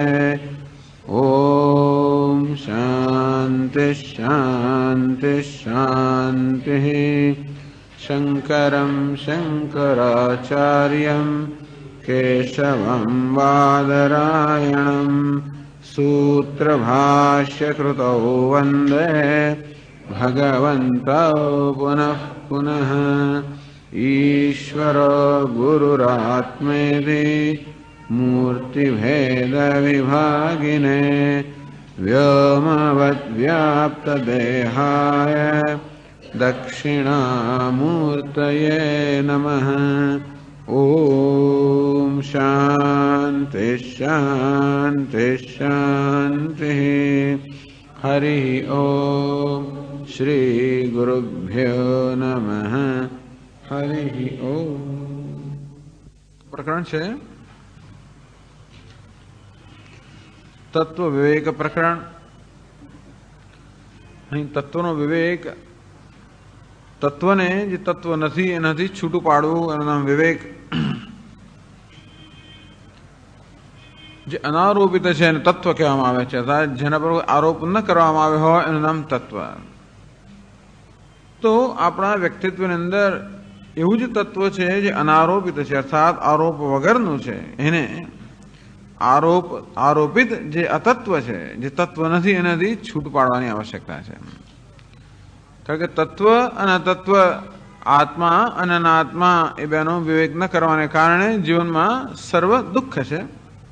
અને તેથી આ સંસાર કે દુઃખમાંથી મુક્ત થવા માટેનો ઉપાય છે આત્મ અનાત્મ વિવેક. આત્મા એટલે તત્વ, અનારોપિત. અહંકાર જે છે એ કેવું છે? આરોપિત તત્વ છે. અહંકારની અંદર 2 અંશ છે, એક અનારોપિત અને બીજો આરોપ. અહંકારમાં જ 2 અંશ મળેલા છે. 2 અસ્ત્યા મળી ગયેલી હોય એને છૂટા પાડવા માટે એને એ પ્રક્રિયા કહે છે વિવેક. 2 એવી રીતે મળી ગયા હોય કે આપણે સામાન્ય છૂટા ન પાડી શકીએ. સામાન્ય રીતે એવા પ્રકારનો જ ખ્યાલ ઉત્પન્ન થાય કે આ 2 એક જ વસ્તુ છે. હોય વાસ્તવમાં 2 અને છતાં પણ પરસ્પર ઓતપ્રોત થઈ ગયા હોવાને કારણે જાણે કે એક જ છે એ પ્રકારનો આભાસ કે દેખાવ ઉત્પન્ન થાય. એમાં લોકો ભરમાઈ જાય. એમાં આપણે ભરમાઈ જતા હોઈએ છીએ. અહંકારને આપણે એક તત્વ માની લેતા હોઈએ છીએ. વાસ્તવમાં અહંકાર આ 2 તત્વનો સંયોગ છે, આત્મા અને અનાત્મા. અને તેથી જ્યાં 2 છે તેને એક માની લેવામાં આવે એને કારણે ખૂબ બધો ગૂંચવાડો ઉત્પન્ન થાય છે. કારણ કે અનાત્માને આત્મા માની લેવામાં આવે છે, આત્માને અલ્પ માની લેવામાં આવે છે. આ બંને વિશે ભ્રમ સેવામાં આવે છે. આત્મા વિશે પણ ભ્રમ સેવામાં આવે છે, અનાત્મા વિશે પણ ભ્રમ સેવવામાં આવે છે. અનાત્મા પેલો આત્મા જેવો દેખાય છે. આત્માના સંયોગને કારણે અનાત્મા જાણે કે આત્મા જેવો ભાસે છે. જેમ અગ્નિના સંયોગને કારણે પેલો લોખંડ અગ્નિ જેવું ભાસે, તેવી રીતે આત્માના ચૈતન્યના સંયોગને કારણે અનાત્મા આ દેહાદિ સંઘાત પણ જાણે આત્મા હોય એવો ભાસે છે. અને તેથી માણસ ભૂલ કરી બેસે છે અને આ સંઘાતને આત્મા માની લે છે. તેવી રીતે જેમ લોખંડના સંયોગથી અગ્નિ જાણે કે ગોળ હોય એમ દેખાતો હોય, અને તે રીતે આ સંઘાતના સંયોગથી ચૈતન્ય જાણે કે એ સંઘાતના આકારનો ન હોય, સંઘાત જેવું અલ્પ કે મર્યાદિત ન હોય એવું ભાસે છે. અંતેથી એ ચૈતન્યને આત્માને અલ્પ માની લેવામાં આવે છે. બસ આ જ બધા દુઃખનું કારણ છે. અલ્પતા એ જ દુઃખનું કારણ છે. હું અલ્પ છું, તુચ્છ છું, એ જ વસ્તુ દુઃખનું કારણ છે. જો મારામાં તુચ્છતા ન હોય, અલ્પતા ન હોય, ઉણપ ન હોય તો હું સુખી છું. જેટલે હું છે મને અલ્પતામાંથી કે તુચ્છતામાંથી મુક્તિ મળે એટલે હું સુખી હોઉં છું. અને જેટલે હું છે એ વસ્તુ મારા પર સવાર થયેલી હોય એટલે હું દુઃખી હોઉં છું. તો માણસને કયા મોટો બોજ કયા શેનો છે? આ અલ્પતાની લાગણીનો. એ કેમ દૂર થાય? આ આત્મા અને અનાત્માના વિવેકથી. અંતેથી આ પહેલા પ્રકરણમાં જેને તત્વ વિવેક પ્રકરણ કહે છે, એમાં આચાર્ય એટલે ગ્રંથકાર આત્મા અને અનાત્માનો વિવેક પ્રસ્તુત કરે છે. એમાં અનાત્મા એટલે દેહ, ઇન્દ્રિય, મન, બુદ્ધિનો બનેલો સંઘાત. એને જોવાની જુદી જુદી રીતો છે.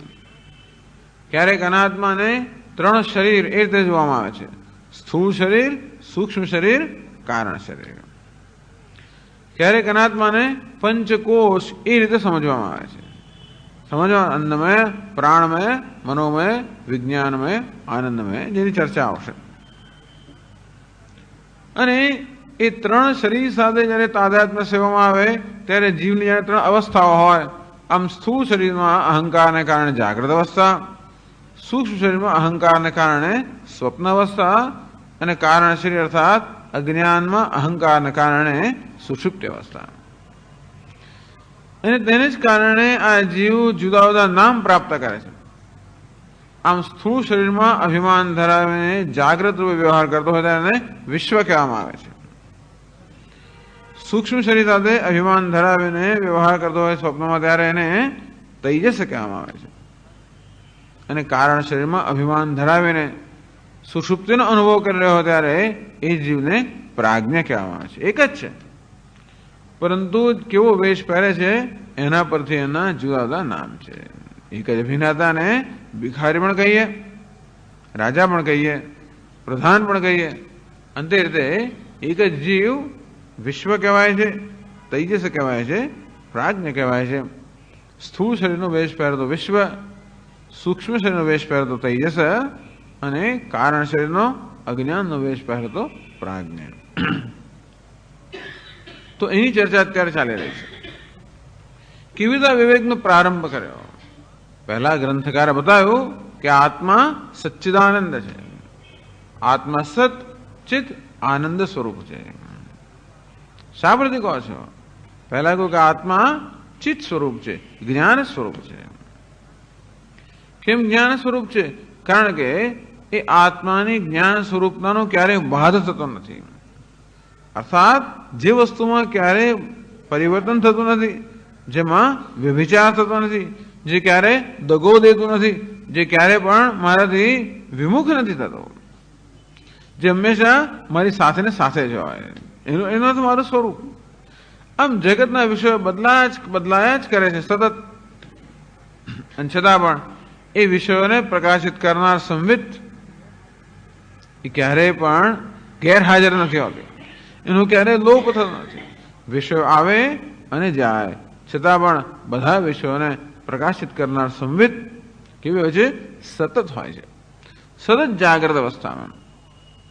કારણ કે સંવિત કે જ્ઞાન ન હોય તો વિષય છે એવું પણ ખબર ના પડે. આમ જુદા જુદા વિષયનું જ્ઞાન થાય છે. એ જ બતાવે છે કે વિષયોને પ્રકાશિત કરનાર સંવિત કે ચૈતન્ય કે જ્ઞાન છે.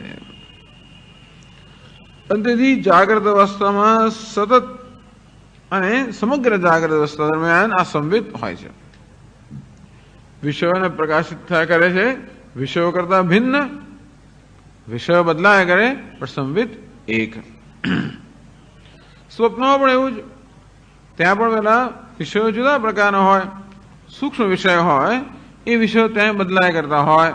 એમને પ્રકાશિત કરનાર એ વિશ્વનું જ્ઞાન થાય છે. એ જ બતાવે છે કે એમને પ્રકાશિત કરનાર ત્યાં પણ સંવિત છે, ચૈતન્ય છે, ચેતના છે, જે વિષયો કરતા જુદી છે. વિષયો બદલાય છે, ચેતના એક છે. સુષુપ્તિમાં પણ આ સંવિત છે. સુષુપ્તિની અંદર શું હોય છે? અંધકાર. અને ત્યાં અંધકારને પણ પ્રકાશિત કરનાર છે. બે અંધકારને પ્રકાશિત કરવો એટલે શું? અજ્ઞાનને પ્રકાશિત કરવું એટલે શું? મને જ્ઞાન નથી, હું જાણતો નથી, એ વસ્તુને પ્રકાશિત કરવી, એનું જ્ઞાન હોવું. હું જાણતો નથી એ વસ્તુનું જ્ઞાન, એનું નામ છે અજ્ઞાનને પ્રકાશિત કરવું. સુષુપ્તમાં આવો અનુભવ હોય છે, ન કિંચિત અવેદિશમ, મને કંઈ પણ જ્ઞાન નહોતું, હું કંઈ જાણતો નહોતો. આ જ્ઞાન પણ શેને થાય છે? ત્યાં પણ સંવિત છે, ચેતના છે. તેથી આ સંવિત કે ચેતના ત્રણેય અવસ્થાની અંદર સ્થાયી છે.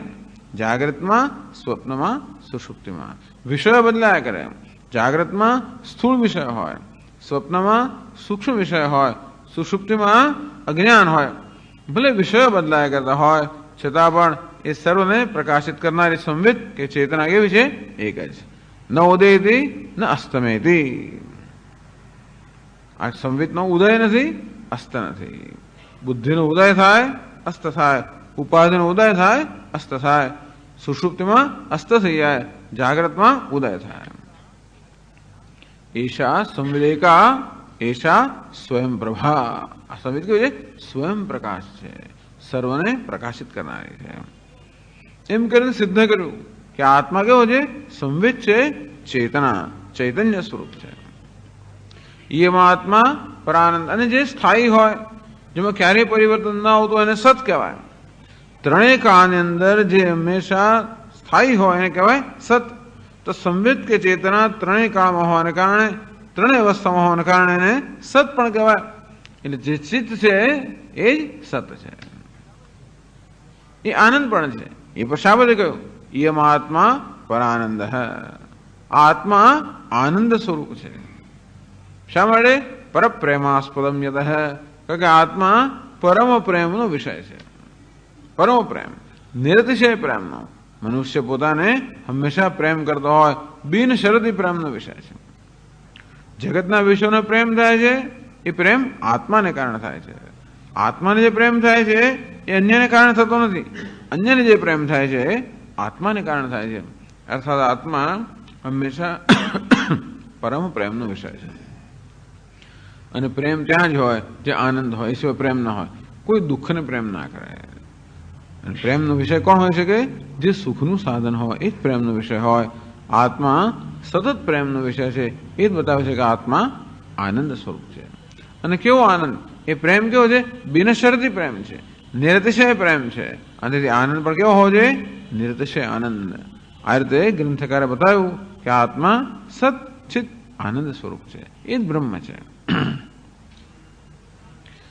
તો હું જો સચ્ચિત આનંદ સ્વરૂપ હોઉં તો એ આનંદ મને જ્ઞાન કેમ નથી? પ્રશ્ન કર્યો કે આત્મા આનંદ સ્વરૂપ હોય, પૂર્ણ આનંદ સ્વરૂપ હોય, તો પછી આ માણસે આનંદની ખોજ કરવાની જરૂર ના પડે. આનંદ મારું પોતાનું સ્વરૂપ હોય તો શા માટે મારે આનંદ માટે બહાર ફાંફા મારવા પડે? પરંતુ આ માણસ આનંદ માટે સતત બહાર ફાંફા મારતો હોય છે. એ બતાવે છે કે એને આનંદનું, એ પોતે આનંદ નથી, અથવા એને આનંદનું જ્ઞાન નથી. હું આનંદ સ્વરૂપ છું એવું જ્ઞાન હોય તો ક્યારેય માણસ બહાર આનંદ માટે ફાંફા ના પડે. હું ધનવાન છું એવું જ્ઞાન હોય તો ક્યારે પછી મારે બહાર લોન લેવા ના જવું પડે. જો કે તોય માણસ લે હવે તો કદાચ મને ખબર નથી, પણ બહાર ભીખ તો ના જ માગવી પડે. લોન તો કદાચ લે, ઘણી વાર લોન સસ્તા મળતી હોય, અને જે તો એ ધંધાની વાત જુદી. પણ છતાં જે વસ્તુ મારી પાસે હોય એ મારે લેવા ના જવું પડે. આનંદ મારું સ્વરૂપ હોય તો મારે આનંદ માટે ફાંફા ના મારવા પડે. પણ આ માણસ આનંદ માટે ફાંફા મારે છે, એ જ બતાવે છે કે પોતે આનંદ રૂપ છે, એનું જ્ઞાન નથી. પણ આત્માનું જ્ઞાન ન હોત તો આત્માનો પ્રેમ ના હોત. આત્માનો પ્રેમ છે એ બતાવે છે કે આત્મા આનંદ રૂપ છે, એવું જ્ઞાન પણ છે. પણ જોડે જોડે પાછો બહારના વિષયોમાં ફાંફા મારે છે, એ બતાવે છે કે આત્માના આનંદનું જ્ઞાન નથી પણ ખરું. કેવું છે? આમ આત્માનો આનંદનું જ્ઞાન છે પણ ખરું અને નથી પણ ખરું. આવું તો વિચિત્ર વસ્તુ હોય તો કે હોય. સામાન્ય જ્ઞાન છે, વિશેષ જ્ઞાન નથી. અધ્યેતૃ વર્ગ મધ્યસ્થ. પુત્ર શબ્દાત પુત્રાધ્યયન શબ્દવત. તો ઘણા બધા લોકો અધ્યયન કરતા હોય, વેદ પાઠ કરતા હોય, અમારો દીકરો પણ વેદ પાઠ કરતો હોય, મને ખબર છે કે મારો દીકરો છે, પણ એનો કયો અવાજ છે જાણતો નથી, એટલે કોઈ પ્રતિબંધને કારણે બનતો હોય છે. ટૂંકમાં આત્માનું જ્ઞાન પણ છે અને અજ્ઞાન પણ છે. એવું ક્યારે બને? જ્યારે એમાં કોઈ પ્રતિબંધ હોય. જેવી રીતે મારી સમક્ષ દોરડું પડ્યું છે અને ત્યાં મને સર્પનો ભ્રમ થાય છે. ત્યાં દોરડાનું જ્ઞાન પણ છે અને અજ્ઞાન પણ છે. સ્વામી, દોરડાનું જ્ઞાન ક્યાં છે? દોરડાનું જ્ઞાન હોત તો મને સર્પ ન દેખાત. પણ દોરડાનું સામાન્ય જ્ઞાન છે. કેવી રીતે જ્ઞાન છે? ટૂંકમાં મારી સમક્ષ કોઈ પદાર્થ પડ્યો છે, એમ પૂર્વવર્તી જે પદાર્થ છે એ પ્રકારનું જ્ઞાન છે. કોઈ વિશેષ જ્ઞાન નથી કે આ રજ્જુ છે, અને તેથી ત્યાં અધ્યારોપ થાય છે સર્પનો. આ સમજાવ્યું આપણે કે સામાન્ય જ્ઞાન હોય, કોઈ વિશેષ જ્ઞાન ન હોય, ત્યાં અધ્યારોપ થતો હોય છે. એમાં આત્માનું સામાન્ય જ્ઞાન છે. હું પ્રેમનો વિશેષ જ્ઞાન છે, હું સચ્ચિત છું જ્ઞાન છે. પણ વિશેષ જ્ઞાન હું પૂર્ણ છું, અદ્વિતીય છું, જગતનું અધિષ્ઠાન છું, બ્રહ્મ છું, વિશેષ જ્ઞાન નથી. અને તેથી પૂર્ણતાને ન જાણવાને કારણે ત્યાં અધ્યારોપ થાય છે, હું અપૂર્ણ છું. તો આવો અવરોધ કોણ ઉત્પન્ન કરે છે?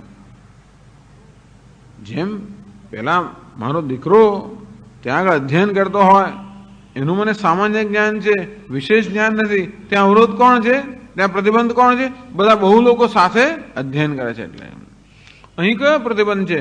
તો કે અનાદિ અવિદ્યા જે છે એ પ્રતિબંધ છે. એમ કરીને અવિદ્યાને સ્થાપિત કરી આપણો વ્યવહાર જ બતાવે છે કે અજ્ઞાન છે. અજ્ઞાન એ અનુમાનનો વિષય છે, પણ આપણો વ્યવહારમાંથી વ્યવહાર જ બતાવે છે. ક્યાં દોડે? તો કે સુખની ખોજ માટે દોડે. એ જ બતાવે છે કે એ જાણતો નથી સુખ ક્યાં છે, અથવા પોતે સુખ સ્વરૂપ છે એ જાણતો નથી, નહીં તો સુખની ખોજ ના કરે વિષયની અંદર. અને માણસો વ્યવહાર જ બતાવી આપે છે કે જીવનમાં અધ્યાસ છે, અજ્ઞાન છે, અધ્યારોપ છે. એટલું જ નહીં કે સુખની ખોજ કેમ કરે છે? પોતાને દુઃખી માને છે. પોતે આનંદ સ્વરૂપ જેવું જ્ઞાન નથી, પણ જોડે પોતાને દુઃખી માને છે. એમ કરીને અધ્યારોપ થાય છે. અને એ જ એનું નામ જ એમાંથી બધો સંસાર જન્મે છે. એમ કરીને અવિદ્યા અજ્ઞાનની વાત કરી. પછી અવિદ્યાને સમજાવે છે કે અવિદ્યાની અસરો કયા કયા પ્રકારની છે. તો અવિદ્યાને પ્રકૃતિ કહી. આ પ્રકૃતિના 3 વિભાગ કર્યા. પ્રકૃતિ જે છે સત્વ, રજસ અને તમસ, આ 3 ગુણોની બનેલી છે. અવિદ્યા અર્થાત પ્રકૃતિ સત્વ, રજસ અને તમસ 3 ગુણોની બનેલી છે. એને 3 વિભાગ કર્યા. એક તો વિશુદ્ધ સત્વ પ્રધાન પ્રકૃતિ, જ્યારે સત્વનું વિશુદ્ધ હોય, રજસ તમસ નહીવત હોય, એનો કોઈ પ્રભાવ ના હોય, સત્વનો જ પ્રભાવ હોય, એ પ્રકારની પ્રકૃતિને માયા કહી. શબ્દ વાપરે માયા. ટૂંકમાં આ ગ્રંથમાં માયા શબ્દ વાપરે ત્યાર પર શું સમજવાનું? વિશુદ્ધ સત્વ પ્રધાન પ્રકૃતિ. બીજા કોઈ ગ્રંથમાં માયા શબ્દનો કદાચ જુદો અર્થ કરી શકે છે ને? તને જુદો, બહુ જુદો નહીં. ઘણી વાર બનતું હોય છે વિજ્ઞાનની પુસ્તકોની અંદર પણ કે દરેક ગ્રંથકાર પોતપોતાની રીતે શબ્દોનો પ્રયોગ કરતો હોય છે અને એકને એક વસ્તુનો અર્થ જુદો કરતો હોય. આલ્ફા, બીટા, થેટા વગેરે. કોઈ આલ્ફાને એક વાપરતો હોય, કોઈ બીજું વાપરતો હોય, એમ કરીને એટલે આપણે જાણવું પડે કે ભાઈ એક ગ્રંથમાં આલ્ફા એટલે આમ, અહીંયા વળી એનો અર્થ જુદો થતો હોય. ટૂંકમાં આ ગ્રંથમાં માયા એટલે વિશુદ્ધ સત્વ પ્રધાન પ્રકૃતિ. બીજી પ્રકૃતિને કઈ છે? મલિન સત્વ પ્રધાન. જ્યાં સત્વ મલિન થઈ ગયું છે. શાને મલિન થઈ ગયું છે? રાગ અને દ્વેષ રૂપી મળથી મલિન થઈ ગયું. એને કારણે સત્વ છે ખરું, પણ પ્રભાવ કોનો છે? રજોગુણનો અને તમોગુણનો. તો એ પ્રકૃતિને શું કહ્યું? અવિદ્યા કહ્યું કે અજ્ઞાન કહ્યું. તો પેલી માયા કે વિશુદ્ધ સત્વ પ્રધાન જે પ્રકૃતિ છે એની સાથે એમાં પ્રતિબિંબિત થયેલું ચૈતન્યને ઈશ્વર ગયા. આ જે મલિન સત્વ પ્રધાન પ્રકૃતિ છે, જેમાં રજસ તમસની પ્રધાનતા છે, એમાં જેમાં પ્રતિબિંબિત ચૈતન્ય શું કયો? જીવ કયો. થાય છે શું કે જ્યાં સત્વ હોય ત્યાં જ્ઞાન છે, જે જ્ઞાન છે ત્યાં સ્વતંત્રતા છે, જે જ્ઞાન છે ત્યાં સ્વતંત્રતા છે, ત્યાં સુધી સ્વરાજ્ય છે. ઈશ્વર કેવો છે? વિશુદ્ધ સત્વ પ્રધાન પ્રકૃતિ વાળો છે, સર્વજ્ઞ છે અને માટે આ પ્રકૃતિ એના નિયંત્રણમાં છે. આ જીવ કેવો છે? અજ્ઞાની છે અને માટે એ પ્રકૃતિના નિયંત્રણમાં છે. પ્રકૃતિ એકને એક જ, પણ જ્ઞાન અજ્ઞાનની વિશેષતાને કારણે ઈશ્વર એ પ્રકૃતિનો સ્વામી છે, જીવ એ પ્રકૃતિનો સેવક છે. આમ ઈશ્વરની અને જીવની વાત કરી અને પછી વાત કરી તમઃ પ્રધાન પ્રકૃતિની. ત્રીજી પ્રકૃતિ કઈ? તમઃ પ્રધાન, જેમાં તમસની જ પ્રધાનતા છે. સત્વ રજસ જરા જરા હોય થોડીક માત્રામાં, પણ મુખ્ય શું છે? તમસ. એમાં શું બન્યું? જગત. જો એની આ પ્રક્રિયા કેવી સુંદર છે. એક જ પ્રકૃતિ એટલે પ્રકૃતિ વેશ. આ ઈશ્વર 3 પ્રકારનો વેશ પહેરે છે. ઈશ્વર કે પરમાત્મા બ્રહ્મ એ જ્યારે વિશુદ્ધ સત્વનો વેશ પહેરે ત્યારે ઈશ્વર કહેવાય. જગતનો સર્જક, પાલક, સંહારક, નિયંતા. એ જ પરમાત્મા જ્યારે પેલી મલિન સત્વ પ્રધાન પ્રકૃતિનો વેશ પહેરે ત્યારે શું કહેવાય? જીવ કહેવાય. એ જ ઈશ્વર જ્યારે તમઃ પ્રધાન પ્રકૃતિ, જેમાં તમોગુણની પ્રધાનતા છે, જડતાની પ્રધાનતા છે, એ પ્રકારનો વેશ પહેરે ત્યારે શું કહેવાય? જગત. એક જ ઈશ્વર, જીવ, જગત, એક જ પરમાત્મા, જીવ, જગત અને ઈશ્વર આ 3 રૂપે ભાસી રહ્યો છે. 3 જુદા જુદા પ્રકારના વેશ પહેરીને. આવું કહેવાનો હેતુ શું છે કે આમ બહારથી 3 ભિન્ન ભિન્ન દેખાતા તત્વો વાસ્તવમાં એક જ છે. જીવ, જગત અને ઈશ્વર. જગત તો જળ છે પણ એ પણ શું છે? એ પરમાત્મા જ છે. આ જીવ બિચારો અલ્પ છે, એ શું છે? એ પણ પરમાત્મા છે.